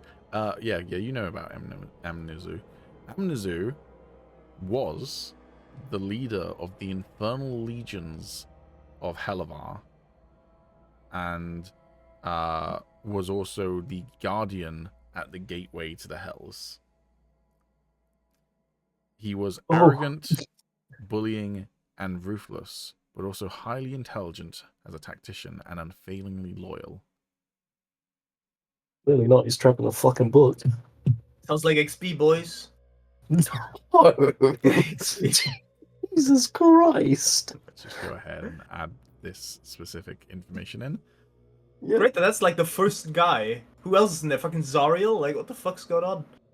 So let's just add Amnizu in there. There we go. Next up, we have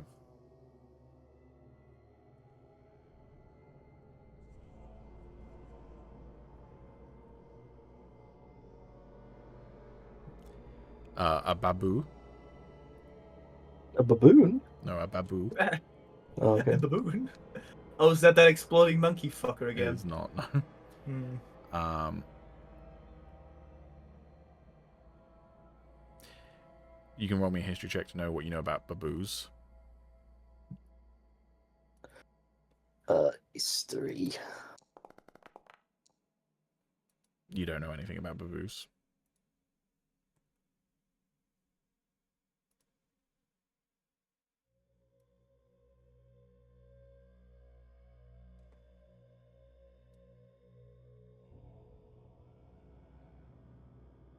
I fucking hate D&D Beyond sometimes.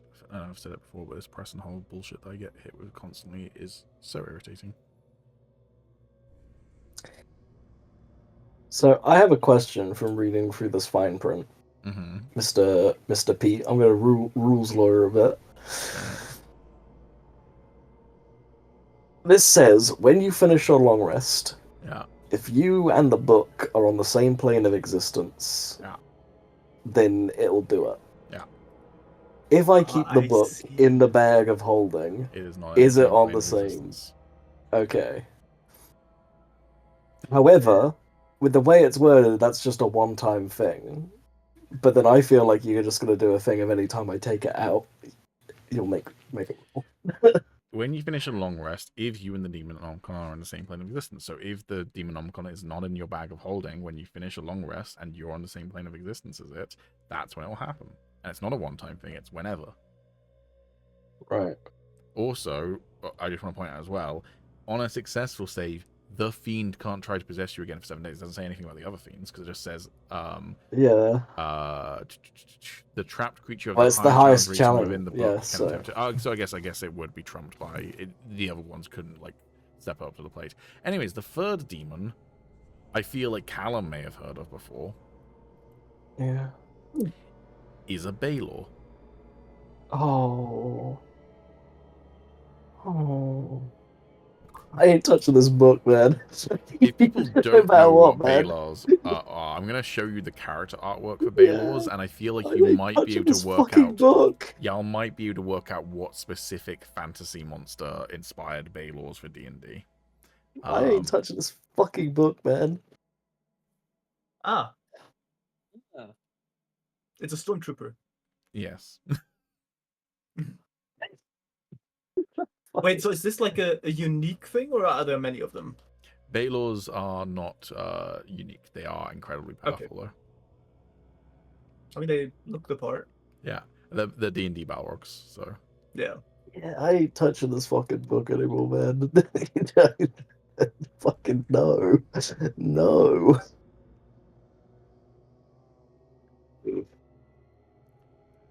To be fair, So is that what Good as Agis is currently thinking as he reads through these first 3 pages? Yeah, well, first things first, I'm sitting there thinking, well, I was right to fucking stop this person having this book. Yeah. That is the first thing I'm thinking. Second of, I'm weighing up the pros and cons, and I'm really feeling not attuning to it. And here I was thinking you didn't believe in forbidden knowledge. There's a voice from over your shoulder. And as if on cue. I'm sorry, you expect me to stay away when you're reading a book about how to trap my brother's legions? He says as he steps out in front of you, the smiling, pale-faced elf with eyes as black as night. I still think I put his theme tune on. You absolutely should have. Yeah, I He was know. here. I just assumed he was going to appear, but he still hasn't told me his name yet, has he? Don't think so. No. No. Well, I'll put it this way, it's something that I'm cautious about at the moment, but if the need arises, we will see. You do know the person you and your group of friends have chosen to go up against, right? Not intimately. The Chosen of Dusk. Admittedly, you won't be able to banish him into that little book, but you think that he won't be bringing the legions of Helavar to bear against you.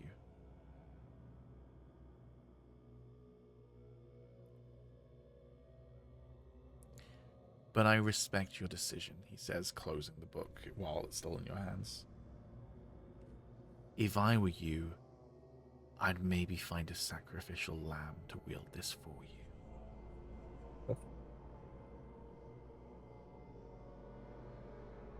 Duly noted.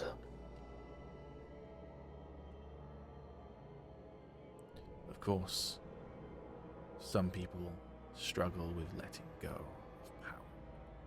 He says he walks backwards into the shadows, and then you get the sense that he's disappeared from, gone back to wherever the hell he just came from, as he tends to do.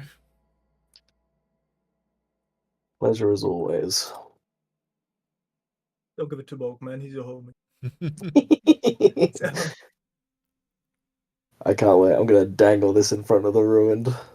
Fun fact, if you put a magic item that needs attunement into someone's arms and then put the hand in some warm water while they sleep, they automatically try and attune to it. Well, that's canon now. Oh man, that's such a funny image in my head. Sorrows wakes up, hissing, crying, and attuned to 8 cursed items. Especially as I'm thinking of shit like armor. Like, they're just snoring away and you're just donning this armor on them, being like, I hope they don't wake up, and then finally put their hand in the water. Oh man, that made me chuckle. Jesus. Oh, fuck. Oh, anyway, I'll go to bed. Alright. Y'all taking long rests? Yeah. Yeah. No, I'm not attuned into that fucking book, but what you ask. Alright. Oh, fuck, man. Oh. The next day, then, everyone can take a long rest. I don't think. Yeah, you should all take a long rest in case you're like recharging anything. Yeah, spell slots. I don't think I used anything. But your items as well, so you should always do a long rest when Yeah. you take Good one. idea.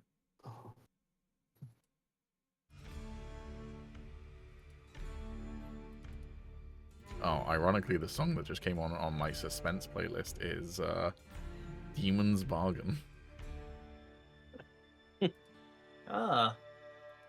Also hit dice, also recharge on long rest, so but not like fully, so you want to take, again, anytime you're taking a long rest, just hit long rest just in case you're needing recover stuff.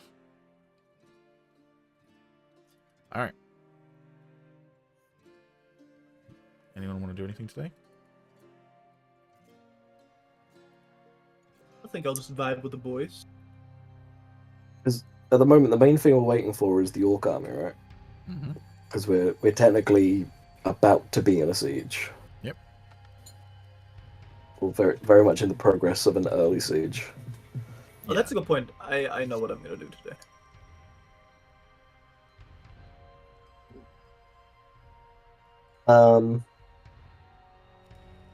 I will have some stuff to do today.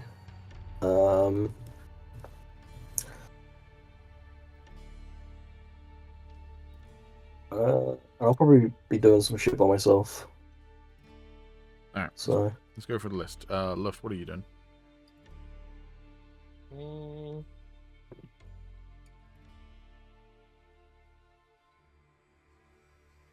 I'm actually gonna go and find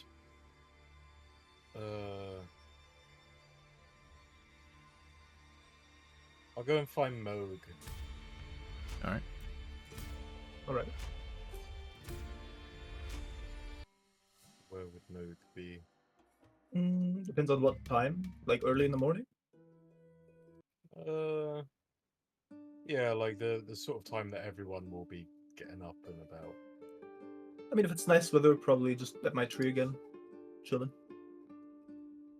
Okay, I'll head on out there then.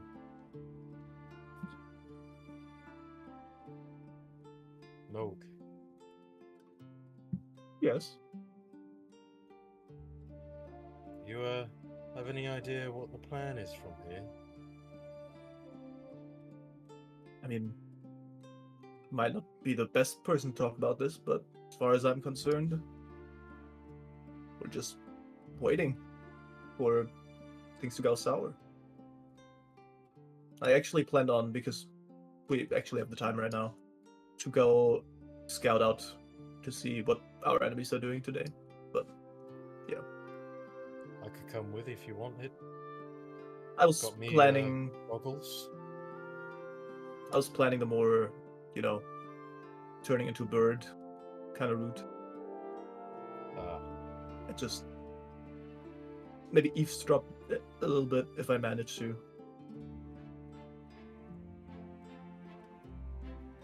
Alright, well, I'll find myself something to do. Sure thing. I mean, you could look out for the Oryx. They should be arriving soon-ish, as far as I understand. Within a week or two. Oh. Yeah, not any day now, unfortunately.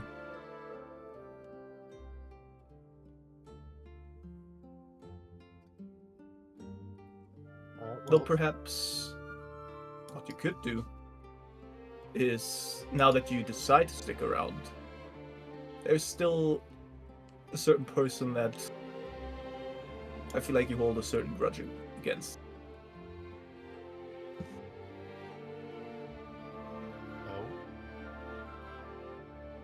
Oh? He's pretty big. He's red. Clifford the Big Red Dog? Not this time, no. What the fuck does Luft have against that precious boy? Kill him off right now. I wouldn't necessarily call it a grudge. I just don't like the bloke. I'm not telling you what to do. I think it's just having friends is more beneficial than having enemies. I agree. That's what I tried telling him. But then he took both options off the board. And if there are people like that in charge around here, we're not going to get anywhere. It doesn't matter if I agree or disagree, just consider my words.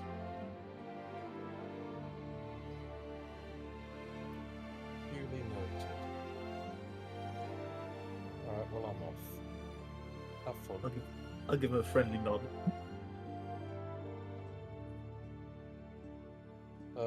I'm just gonna walk around town and just start just helping people out. Like if I just see anyone, even if they're just lugging something, packing up their shop or getting things out, I'll just see if anyone needs a hand. All right.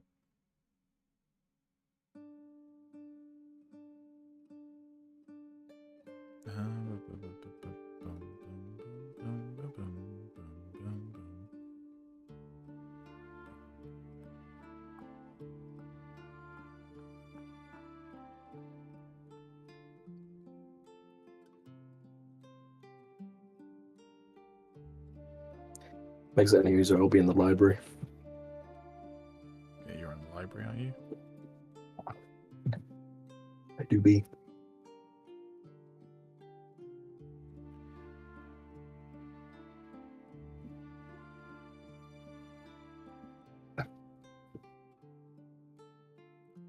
All right. Alex, then. Can you make me... Well, how exactly are you looking to help, or is it just kind of like anything and everything? Yeah, just anything and everything. I'll just sort of like, I mean, this place is about to be under siege, so I kind of want to get a lay of the land, I suppose. Which I believe I should be able to do a bit easier because yes, I have the Wanderer feature, so I can recall the general layout of terrain, settlements, and other features around me. Cool. So yeah, I basically just want to wander around the entire like town and just like basically take it all in, and then yeah, as I said, if there's just like any things that people need help with, I'll just offer to lend a hand. All right. Over the course of the next few hours, though, then you wander around town, getting a lay of the land. People seem to be aware that like a metaphorical storm is coming, although not the specifics of what's happening exactly. But yeah, there is definitely an uneasiness as a kind of undercurrent running through the city. Can you, at one point, you come across a group of people who appear to be trying to basically strong arm a shopkeeper into paying protection money. How would you like to try and deal with this? Shit. Do you want to help out? How many people? 3 is it? people, 1 shopkeeper, and then you. Okay.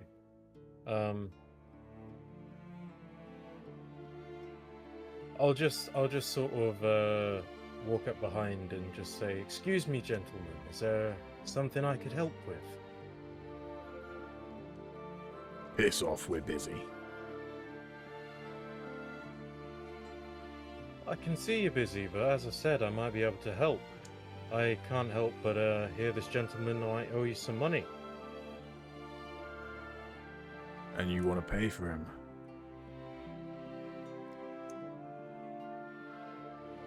Well, how much is it? I'll look at the shopkeeper.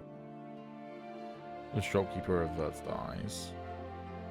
The one to the left of the, the one on the left says, "Well, Mr. Moneybags, I would say it's about 50 gold." I'll take out 50 gold and say, "All right, scram."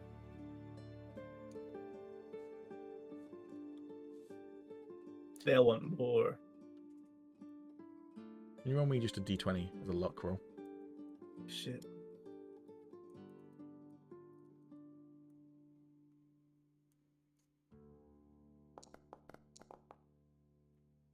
Alright.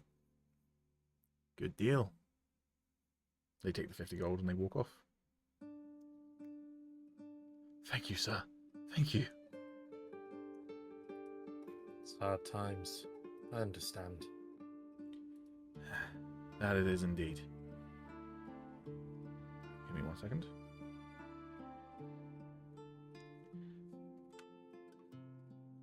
Let me show you a token of my appreciation, though. And in return for you helping him out, he offers you a single rapier. Just a normal rapier, but Oh, I couldn't possibly take it. You obviously need all the help you can get. I couldn't. Please take it and try and keep up with the payments.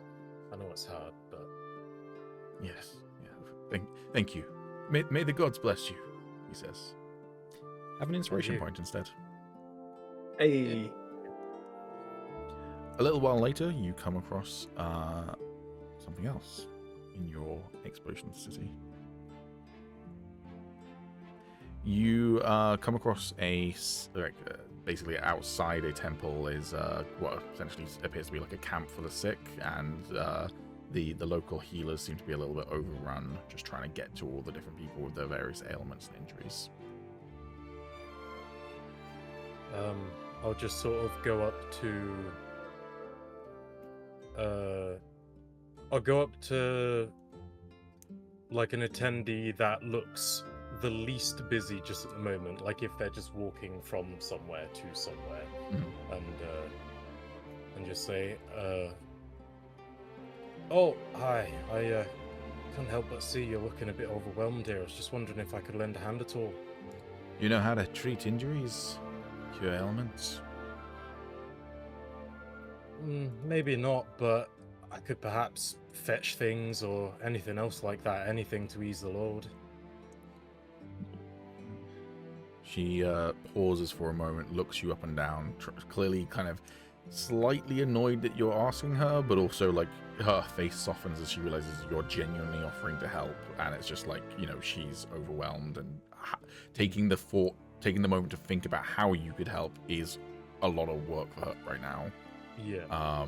But when she pauses to not just kind of bite your head off, her face softens and she goes,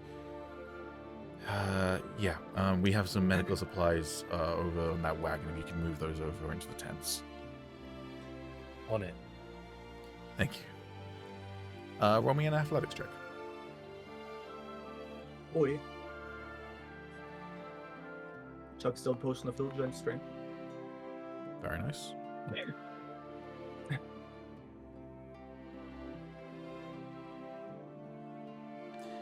Cool. And then finally, a little while after that, you come across what appears to be a flighting competition. So people doing, Viking fighting, you know what I mean by that? Where it's like the poetry, basically Viking rap battles. Yeah. So yeah, you come across some people having a flighting competition. I'll just watch. All right.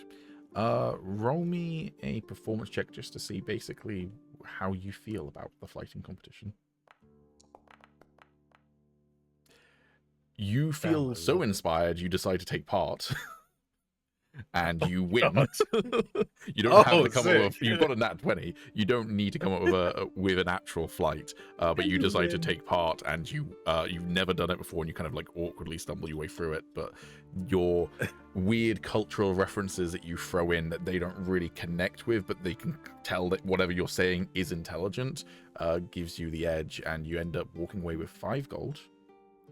Hey. And another inspiration point. Hell yeah, very nice. Is that the way to like I'm farm full inspiration up point? today. Yeah. All right. Hell yeah. Bros being a good Samaritan, love that.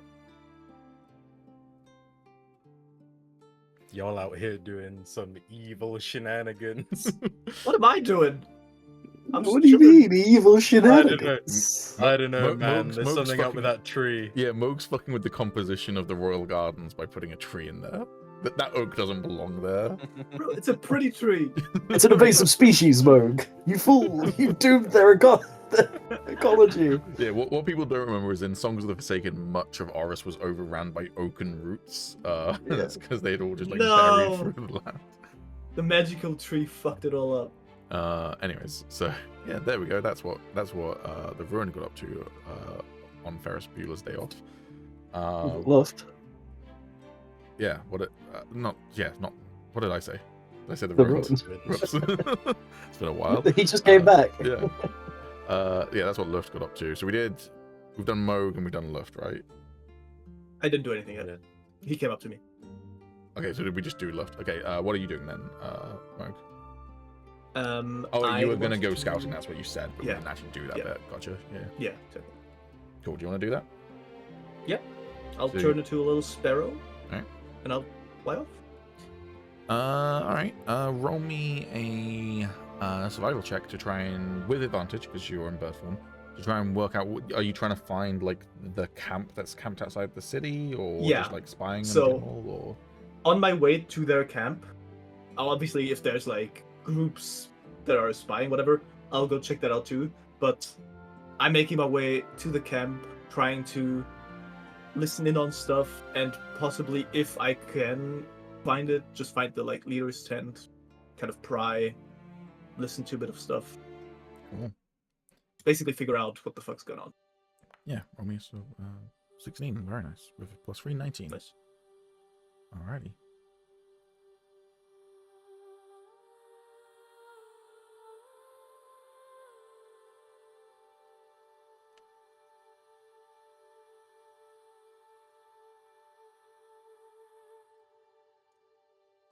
I can't have you turn into a sparrow very easily because there isn't a sparrow like stat block. So I'm going to turn you into an eagle if that's all right. Yeah, that's fine. You can This be a feels- sparrow, but just in terms of like the visual, it's going to and the Yeah. stats, it's going to say eagle. Yeah, that's fine.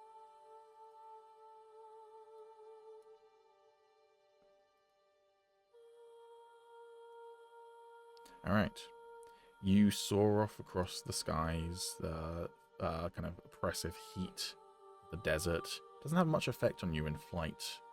You know, at high speeds, the wind rushing through your feathers, often gliding rather than actively flapping your wings. And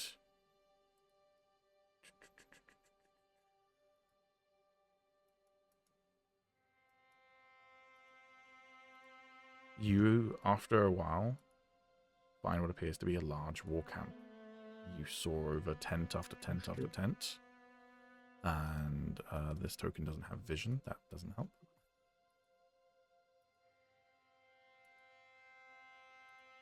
There we go. And yeah, as you soar over the tents, you see that they all seem to congregate against a kind of rocky outcrop where there is a larger tent with the insignias of Oriss, the capital city of this kingdom, which is also Alright. named Oriss. First thing I think I would pay attention to is, I know it's a desert, probably not a whole lot of birds, but is there, like, am I standing out like crazy here? You would be able to roll a stealth check with advantage unless you want to like fly into the tents and Yeah, stuff no, like that. So like fuck all that. in terms of just like perching on like a you know, the top of a tent or a flagpole or what have you, stealth with advantage to see whether like you draw any attention whatsoever. Cool. Wait. Which ones? Yeah, Stealth. they might have a keen bird watcher on their. Yeah, you might I get mean, maybe. he might get adopted by like a falconer though. Yeah, true. 13, yeah, I'm gonna say that people notice, so like people have spotted you, but they're not like what's this bird up to, sort of thing. Yeah. A government spy. Yeah, unfortunately, everyone in the Oriss thinks that birds are government drones. So Yeah. They're probably correct. Let's face it. No, okay. This is a very Sundered Empire coded thing, but like there could actually be a belief that all birds are just government druids spying on citizens. That is true. And let's face it, that's probably more realistic than the whole IRL government thing. Yeah. So, yeah. I mean, you say that, but you do know that the Chinese government does literally have bird drones, right? Wait, really? Yeah, no, this is a thing that like got reported, is that they actually genuinely have drones. I say that they look- made it. I think they're not for spying on civilians, they're for warfare, but they are drones that look like birds. I say they did that for the meme. They were like, yeah, guys, we gotta look it, we gotta do this. I don't. How much movement does this thing have? Don't worry about So, movement, like- just fly wherever you want to Okay. fly. Okay. Now that I'm like closer to all of this, could I gauge like a more accurate number at how many there actually are? Sure. Roll me just a perception check. I'll give you a ballpark number based on whatever you roll. That's pretty good. Pretty good. You'd guess under 1,000, maybe 750-ish. Okay. All right. Do I know how many orcs we're getting? I want to... do I have it recorded? How many are you getting? I think it wasn't... It was under 1,000 as well, but I can't remember how many it was. Okay.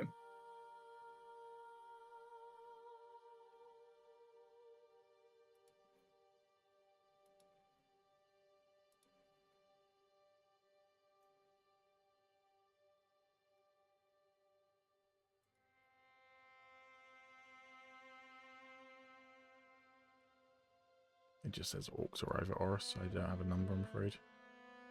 Yep, no, it's fine. Now I can't actually sit on the tent because it says that there is like a wall. So I'll just position myself here, but I want to be like on this tent and listen up on those two people speaking, I guess. Alright. It's a human and a halfling. They appear to be playing some sort of game of like checkers. And the conversation is largely uninteresting. It is just kind of two soldiers just chatting shit while passing the time. Okay, I guess I'll fly to the big tent, Okay. and if I hear anything of interest while I fly there, I'll turn around. Actually, now that I see there's a lot of people down there, I'll stay on this tent, Okay. and I'll kind of try and listen into the crowd, maybe. All right. Roll me Probably. another perception check. Yep. Almost in it.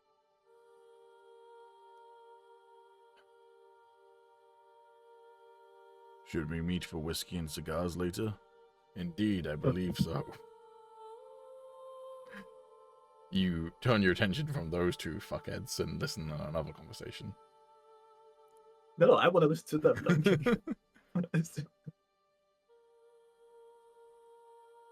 Did you hear that they're sending an emissary? Yeah, I heard the rumor. But, I don't know.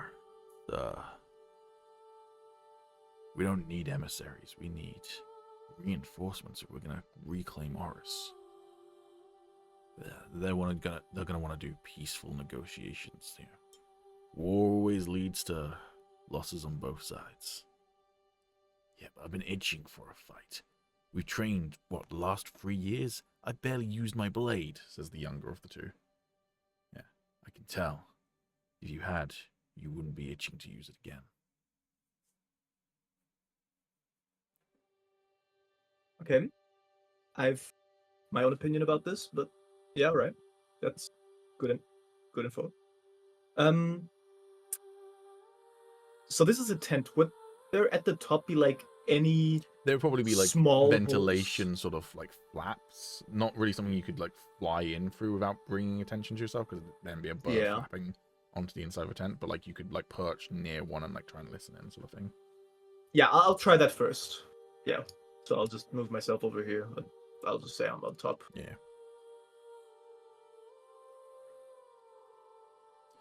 So when is your commander arriving here? Within the hour. You should send for. That's what I'm looking for.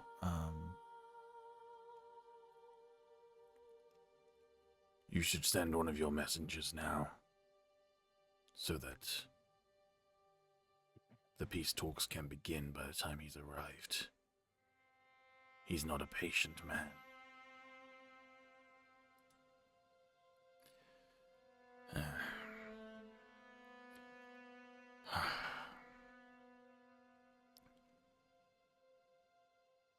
I appreciate Ozmore's support with this, but there's only one way that these peace talks can end. I hope you realize that. We will reclaim Oriss. That's why Ozmore is here. To minimize losses, while getting everyone what they want. Can I see the two people talking? No, not without trying to fly in through the flaps, which will bring attention to yourself. While flying up, did I see, is the tent currently closed? The front entrance, it's not, but you'd have to basically like land on the ground to be able to see through it, which is also a little bit weird for a bird to be doing. Not immediate, like, what the hell is that sort of thing, but like it might. Yeah. It would be another stealth roll, and this time it'd be an opposed one. I'll just try and land like not directly there, but like maybe a bit further away. Okay, And I I'll will just warn try you, to- I have set up a vision for that entrance, so if you can't see into the tent, you can't see into the tent, sort of thing. So you get That's as- fine. I you can get as close as always you want move to. closer. Yeah. Yeah, I can always move closer. I'll just land there for now, and then I'll try to act as absolutely natural as possible and just steal like glimpses inside, basically. Alright. So I'll move like to there You're just like pecking at the ground for no reason. for sand. Wait, why is that whatever it was, kestrel or whatever, clucking like a chicken? Sparrow clucking like a chicken. I can't see inside it. Nope. You want to get closer?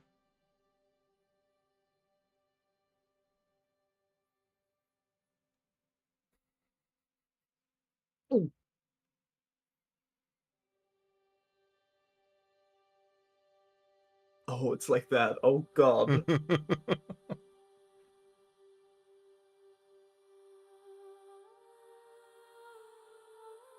Alright. I have a better idea. I'll fly away Okay. for, I don't know, like 2 minutes until I'm far enough away, like behind some rocks, whatever. Mhm. I'll turn to human again. I'll cast Pass Without Trace. And then I'll turn to a bird again. And I'll go back. All right. And then I will stealth. Yeah, go ahead. Cast Pass Without Trace if you haven't already. No, wait.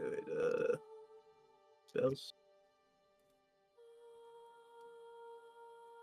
God, what the fuck is it?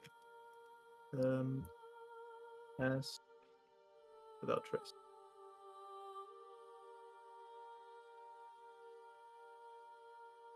Wait, it's a radius thing? Yeah, because the people within 30 feet of you. Oh, yeah. I mean, I was just... Yeah, whatever.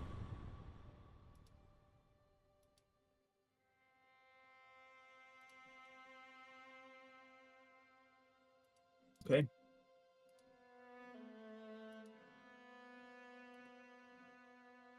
And I'll roll stealth. Do I still get advantage on this because I'm a bird? Sure. Sick. Oh, that's a 29. 29. No, that's a 30. Never mind. 30. What am I saying? Yeah.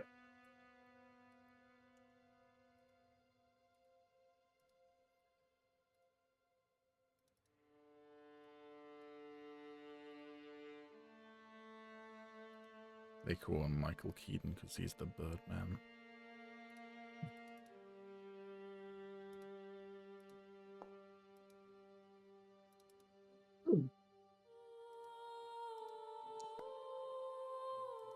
All right. You come back with your 30 stealth. I can't see my character. Oh, right. The new one doesn't have vision. Do you? Right. Ow! All right. You approach right by the flaps, but still slightly obscured by the flaps, and you see what appears to be a muscular and young, broad-shouldered, square-jawed, tanned human wearing very fine-looking armor of some kind. Metal. I'm just having a look at what type of armor it is specifically. Plate armor. With kind of these golden inlays and then some gemstones on them. He sits at a table, seemingly kind of like quite exasperated by everything. The table appears to be preparing for battle with a map of the local area, and nearby to him is a man wearing the black and red colors of Arzamal, but with a golden kind of skull, lower half face mask, a helmet that kind of resembles the kind of designs of helmets in this sort of region. So he's probably a local, but again wearing Arzamal's colors. And he appears to have an arm almost entirely made out of gold.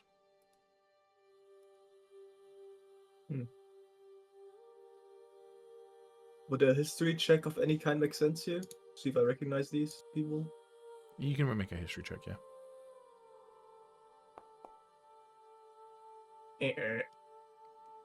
No. Alright, in that case...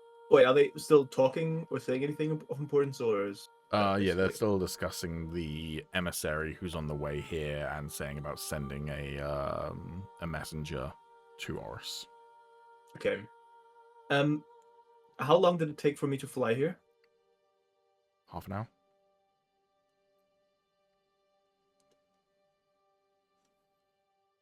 Alright, I'll still fly back and tell people. Alrighty. So I'll go to the palace. Sorry, what are you up to? I'd like to go find Di.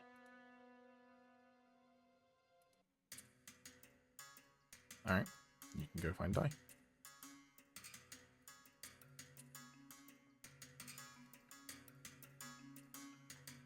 You find him in the library, scanning his hand over some books. As you walk in, he says, "Sorrows," without looking for you. Aye. We haven't had a chance to speak properly since, well, you know. How are you feeling? I've recovered. I'm glad to hear it. Listen, I was wondering if I could ask you more about what happened to you. If you're aware at all. That mark you have on your hand. Aye. I've only ever read about such wounds. You've been touched by the fates. And I don't mean as in destiny has picked a role for you, you'll have a part to play. I mean, quite literally, the fates, the people who weave destiny. Everything I could roll to know what he's talking about? You can roll religion.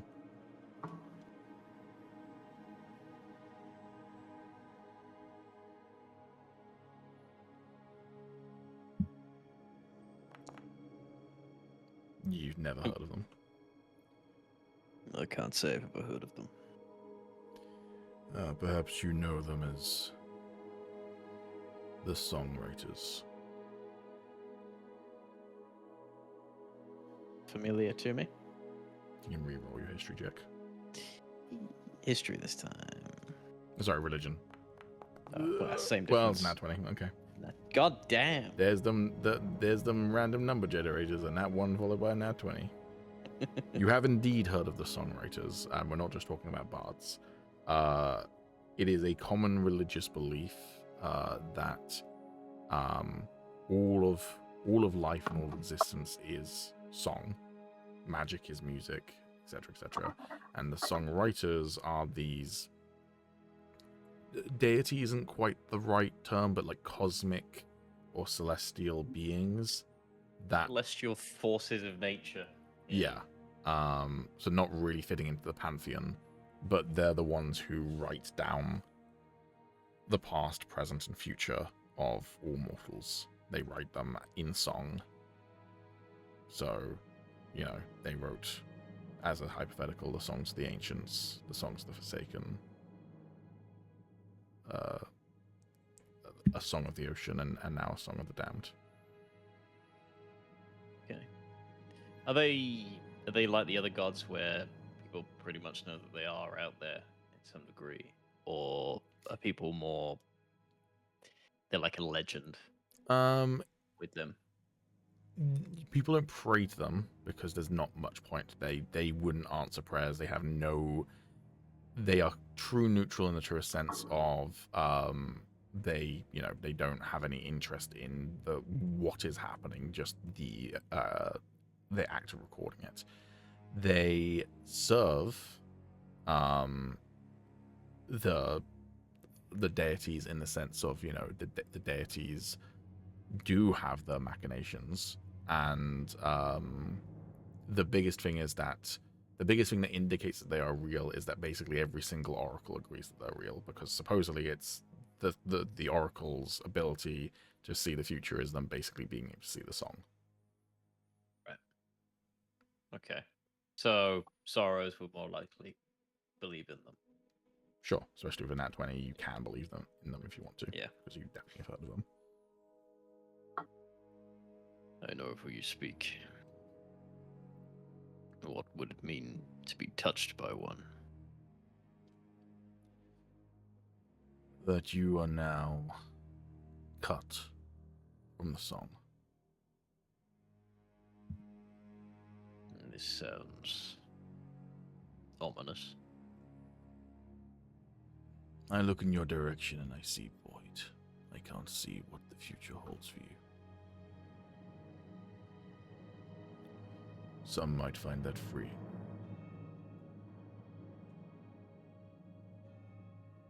I suppose in a way.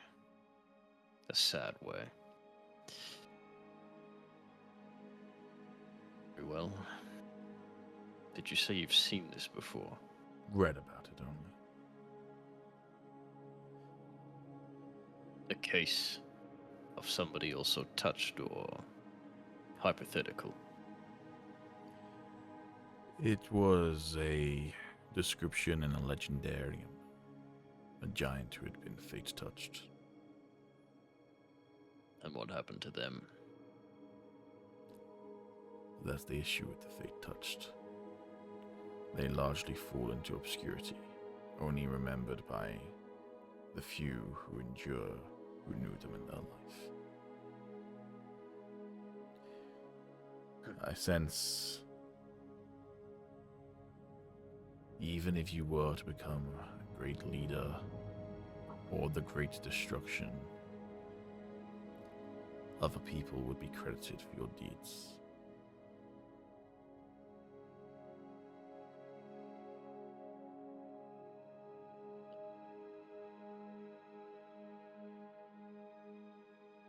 Well,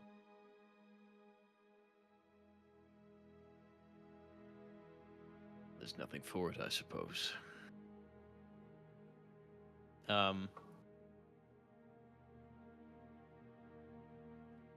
There's going to be a little bit of a vein popping up in Sora's forehead at that news.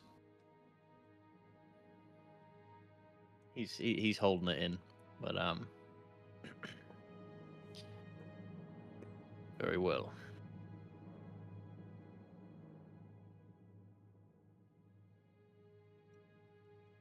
How do you feel about everything going on in the palace?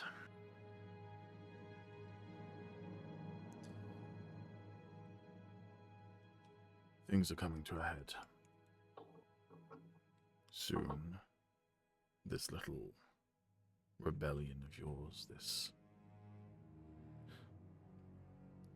act of defiance that has resembled a child stomping their feet, is going to change into something else.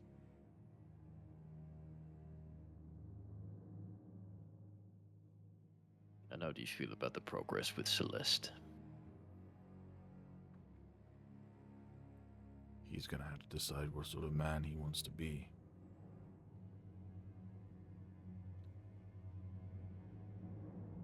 Let's hope he makes the decision soon. I feel we do not have much time. On that we can agree. I've done a lot of thinking myself about things you've brought forward, about the people we need to be. And even though it pains me to say, I think you may have been right. He smugs that. You don't say someone who can see the future and is from the future might have been right about a thing or two. I imagine being so sure of the past can also be a hindrance in a way.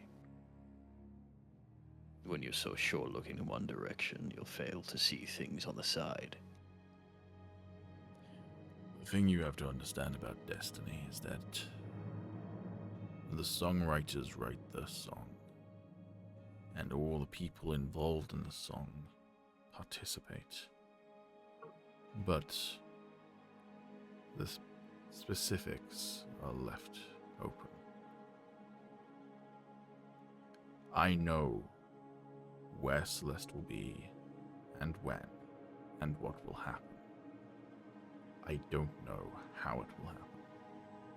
I don't know how many more people will have to be hurt. I don't know how many sacrifices will need to be made. But what I do know is that if he tries to resist his future, a lot of people will suffer for it.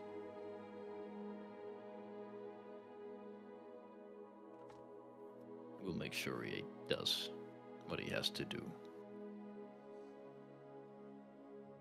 He just nods his head at that.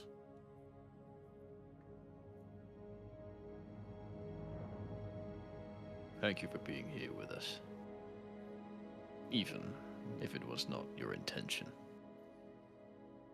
It was not mine, but it was the mother's.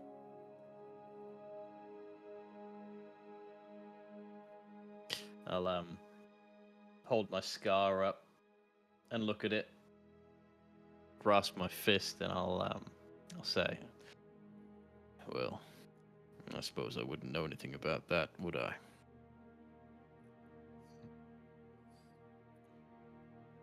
Perhaps your destiny was to be touched by the fates, and thus be freed from the song. A rogue element, so to speak. Well, I can only hope it works in our favor.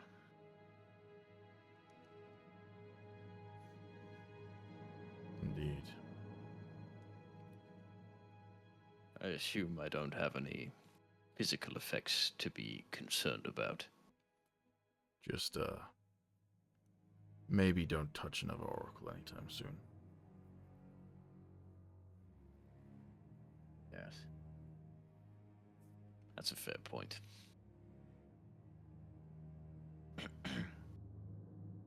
Very well. What was he doing when I came in? He was just like, he had a book in his hand. He was literally running his hand over the pages if he was reading it as Braille, despite the fact it was not Braille. Yeah. I shall leave you to your study. You take care of yourself, Drallo. Hello? Hmm? Is that in character or out of character? I was in character. Yeah. I'll, raise an eyebrow at that, and I'll, walk out of the room. Alrighty. I know we are over time, but Agis, did you have anything particular you wanted to do before we end stream, or do we want to pick up next session? No, it would have been like long rest shenanigans. Do you know what you want to do, though, and can remember it for next week? Yeah. Cool. Alright. We'll finish it here, then. Thank you, everyone, for watching. More of an RP-heavy session. One single combat against a poor werebear that didn't get to fight back. But, yeah. Alrighty. As Dai said, everything's coming to a head. Things are about to change. Face the change. Changes. Don't want to be here. Alright. Samo, sign us off. What? Alright, good sign off. Bye, everybody. Bye bye. Bye.